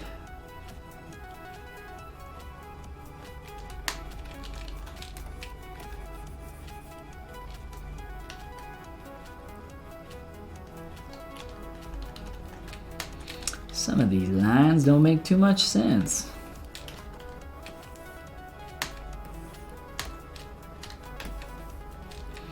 The more I use my pinch brush too on this stuff, the more out of whack some of this geometry gets. So if it gets to a point where it's really hard to manipulate some of this stuff, I'll just remesh it. Especially for something like this, it's really easy to just remesh and get it back to a workable place. This is a very simple shape. Just pretty much two or three cylinders stacked on top of each other. Would not be hard to clean up. But I love me that pinch brush. I'm not gonna stop. I'm not gonna stop using it.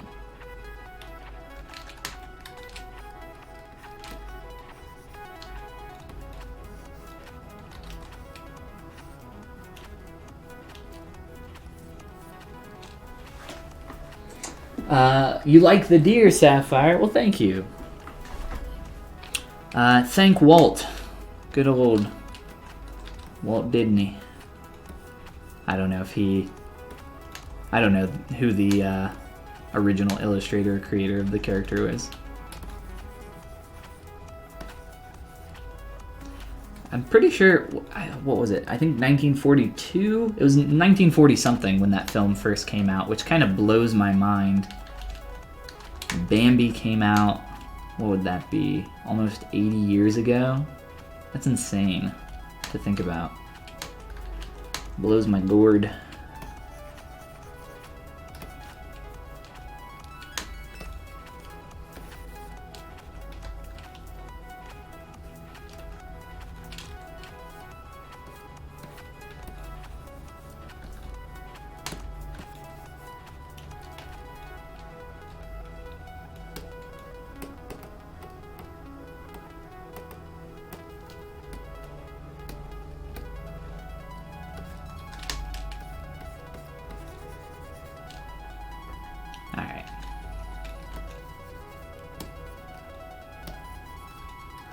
So that kind of, I think, gives you an idea of my process, at least, for starting to sculpt folds and then getting into a stage of refinement. I think these could use still some more refinement here. But we got a good kind of base going on. And with a little bit more TLC, we could get these up to a really nice level, I think.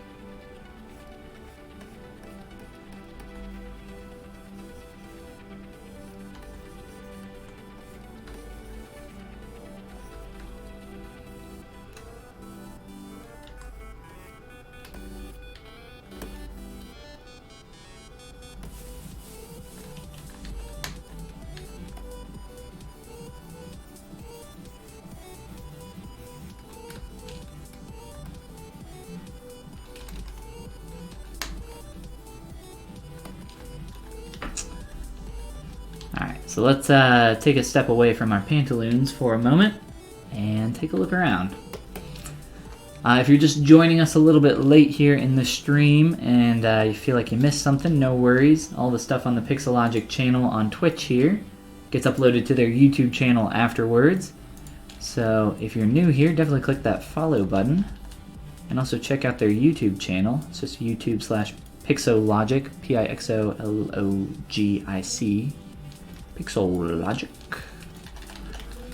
Let's see. And then mine is just Follygon spelling somewhere up here.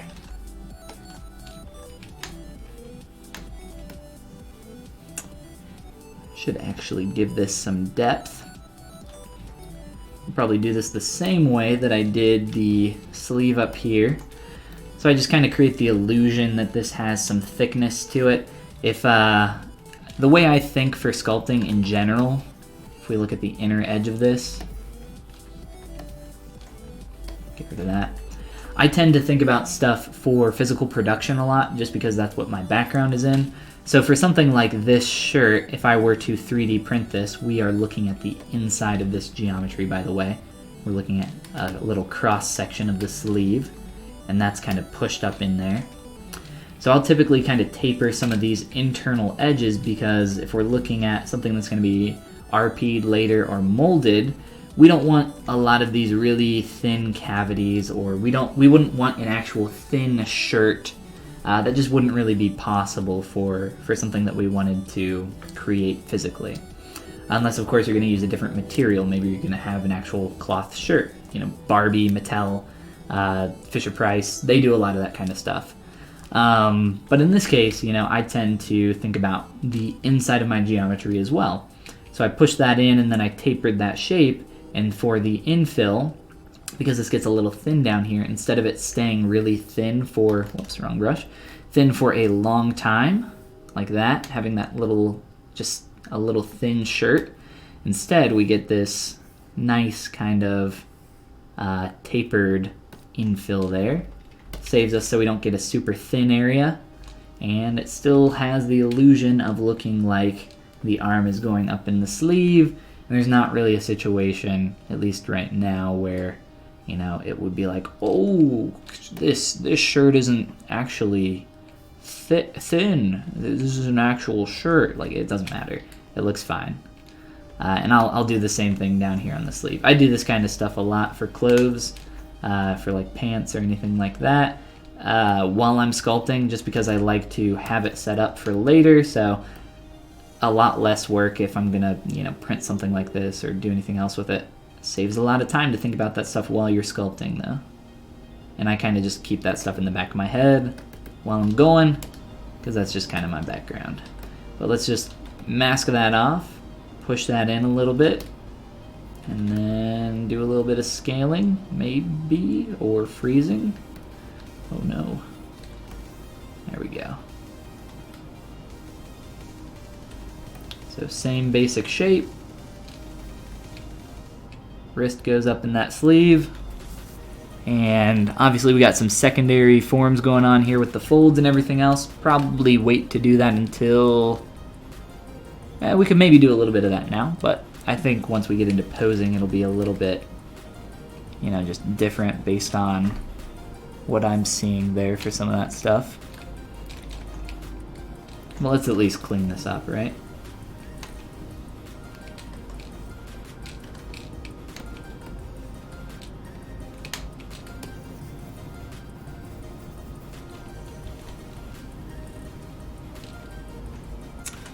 Let's do some pinching.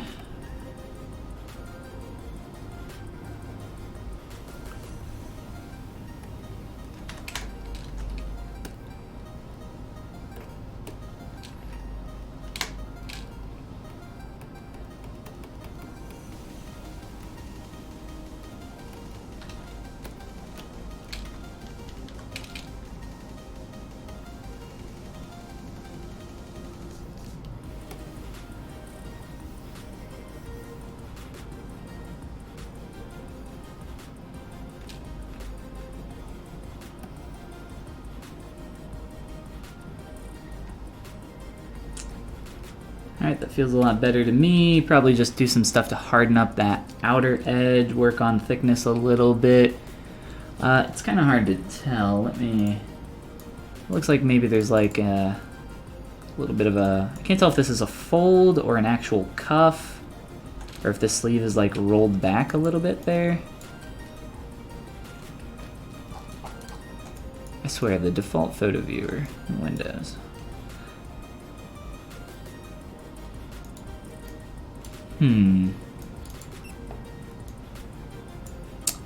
What do we think? I think maybe he's got more of like a cuff situation going on. Let's see.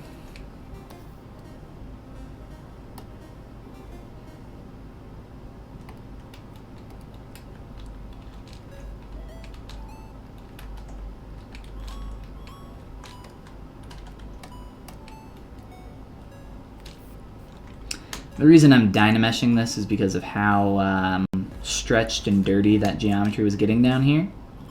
And that's not really nice. I don't like when that happens. Just to make this a little bit easier on myself, let me grab one arm. So one of the ways I like to do any kind of seaming or maybe like a separation for a cuff, I'll typically make that, of course, you know, geometrically. You could do that with a texture pretty easily.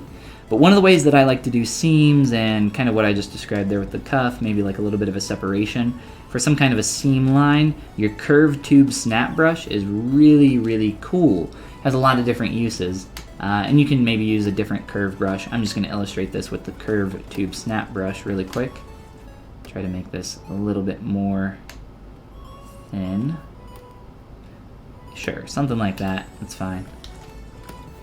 And then what you can do with that inserted geometry is actually set that to negative and turn on live boolean.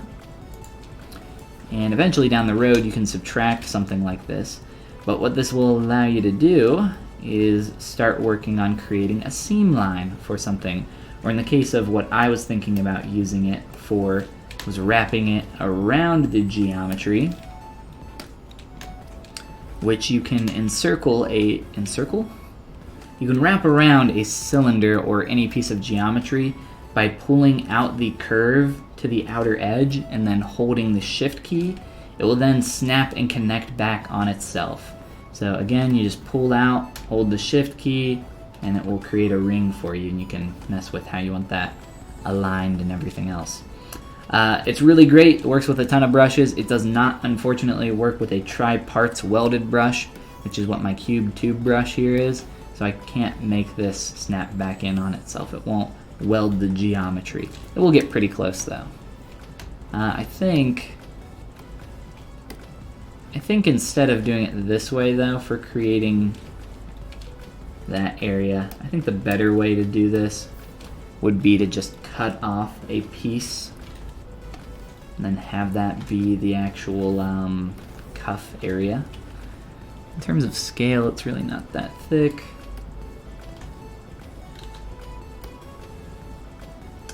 Let's do a split.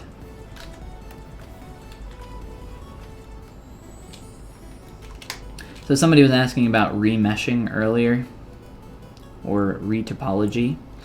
A little trick that I like to use very often in my meshes, especially for something like this. I'll turn off the lines so that we can see the polygroups going on. So we have a few different polygroups, and what these polygroups help out in doing is they allow you to select different stuff really quick. Here, let me switch my brush. They allow you to do some quick masking, but they also have another really cool functionality. Whoops, that's the wrong piece. Let me just separate. That's terrible. Let me try that again. Let me make a new polygroup there. That'll work just fine. So we have 1, 2, 3 polygroups here. And if we go down into ZRemesher and turn on the keep groups function, and we'll set our poly count to like 1 for this. That's probably plenty. And then remesh that. I'll turn line back on just so you can see what happens here. Let that do its thing. The keep groups function is going to essentially look at these polygroup separations and say, hey, you are trying to put an edge loop there. Let me try to give you a nice clean separation between this area and try to retain this form a little bit better. So hopefully that'll work out. It looks like it's done a fairly good job. It's probably a little bit too high resolution for what we need. So we could play around with the res, maybe cut that in half or drop that down really low, and then play around with that. Typically what I like to do for something like this, if I'm trying to get something out of Dynamesh to be a little bit more workable, I'll remesh it incredibly low. Whoops, I think the default is 1 or 2. I don't remember, doesn't matter. Do a quick remesh on this. I have that on 0.1. I think that's about like 1/10 of what I had before. Let that do its thing, and then we can project that information back up for that shape. And this is a pretty simple shape, right? Or a relatively simple shape. But as we get back up, and that did an awesome job down there. Holy crap. Maybe it's because my smooth group got messed up. But when I start subdividing this, it's going to start losing some of the original volume. If we look between these two, if I turn on transparency, you can see that this one's quite a bit thinner, quite a bit more thin, right? So to get that back, I will subdivide this once, go into project, we're under subtool here by the way, click on project, see that inflate back out. I'll just sit here and do this a couple times. That's probably enough at this point, but we can do this as many times as we want. Subdivide up and project, and that'll help get that shape back to what we had with the Dynamesh geometry, but now on something nice and clean with some subdivs.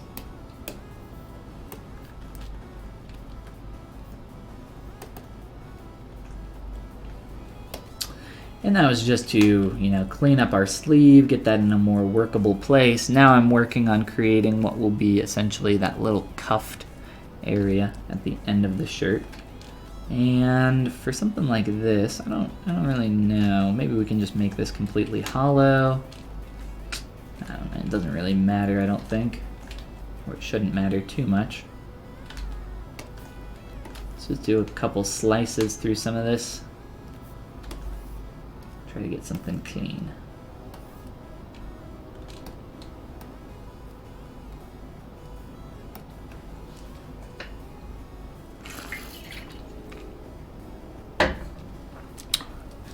And let's see how we did.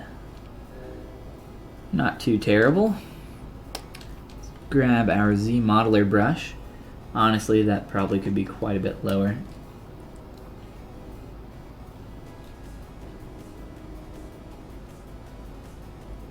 Man, that last Z remesh though was just super nice.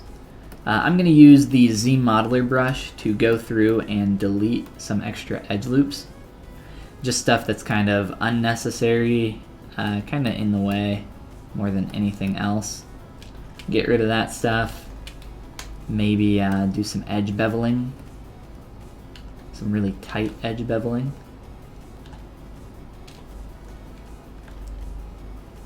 And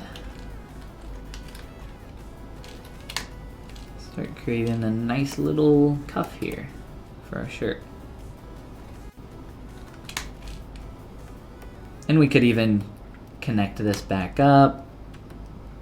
Could weld some points, bridge some edges. It's really up to you. I mean, in all honesty, we could go back to the low poly version of this. And instead of doing what we just did with,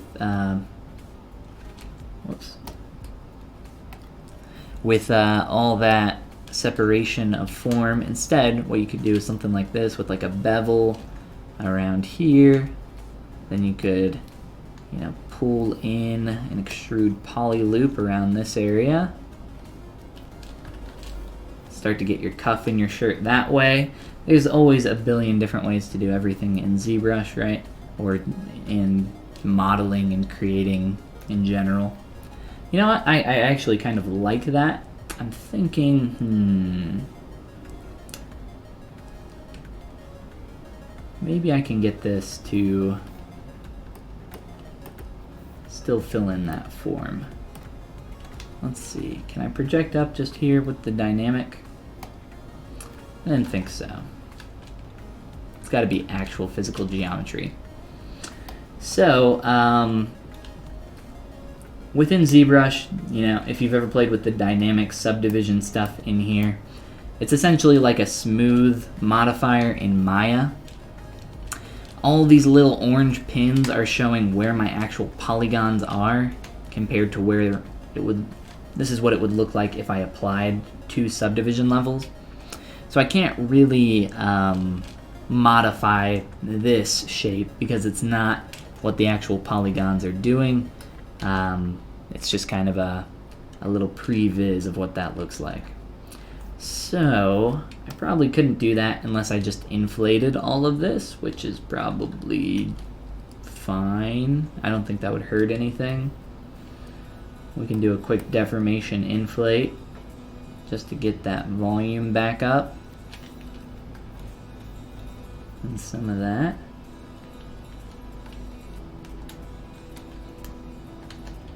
And maybe like do a pinch or bevel in here for the elbow. I don't know. So many ways to do everything, right? Just a few different examples there.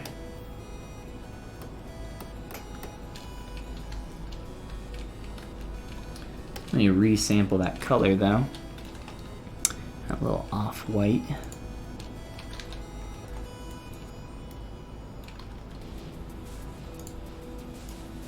So we've looked at a lot of different things tonight, just kind of going over kind of a lot of cleanup. There's not a lot of big changes that I'm going to make on this guy, and unless it's kind of like the secondary getting into folds and stuff here in the pants. I also need to do that really in the shirt quite a bit. Also need to fix this hair. This hair is all over the place. But once I get into posing, that's when things will really start to get fun. And really require quite a bit of cleanup. I always say that when you add poly paint, so when you start adding color and then when you start getting into posing, that's when a character starts to feel like it's really coming alive. So we're definitely getting there. He's still got quite a while to go, but I've made some good progress in a lot of, different areas. Up in the hair, it doesn't seem like we really did that much if you just kind of flip back and forth, I think, between the two. I don't know, let's see. How far back can I go here on this hair?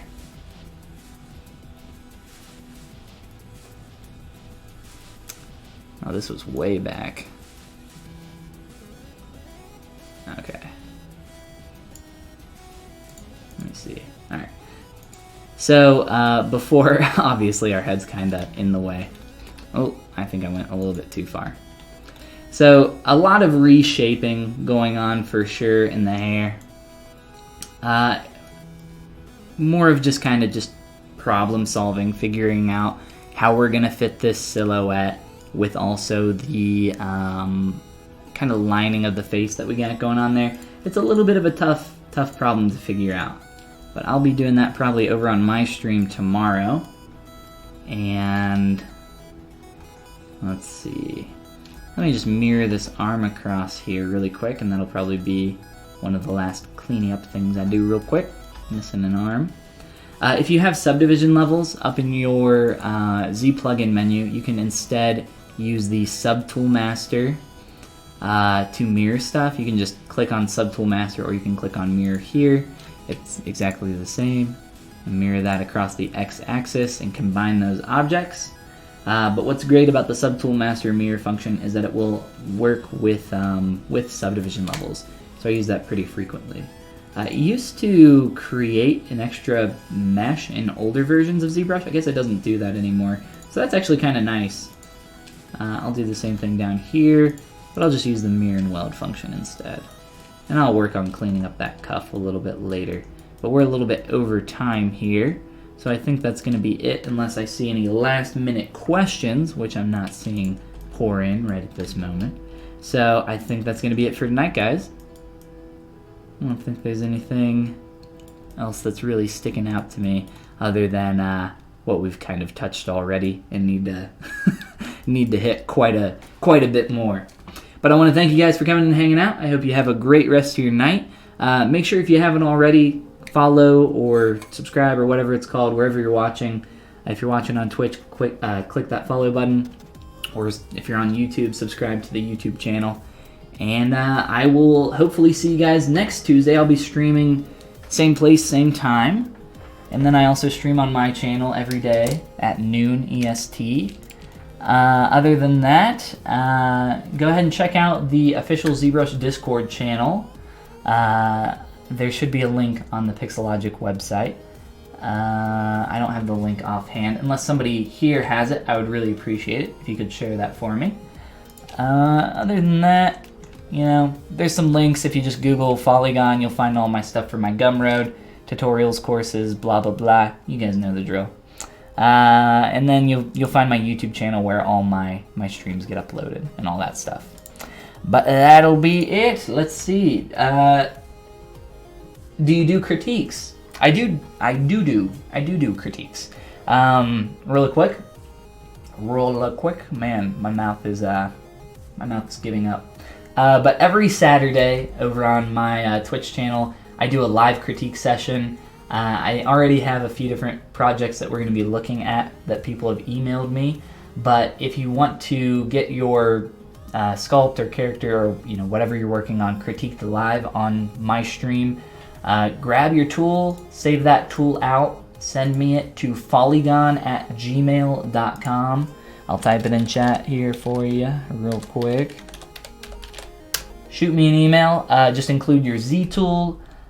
Include your username so I know who you are, or your real name, it doesn't matter, and then include some information about the character or whatever you're making, whatever you want, so that I can get an idea of what you want me to look at, and just try to be as specific as you can. Again, that's Saturdays at noon Eastern US time over on my Twitch channel, twitch.tv/Follygon with an underscore.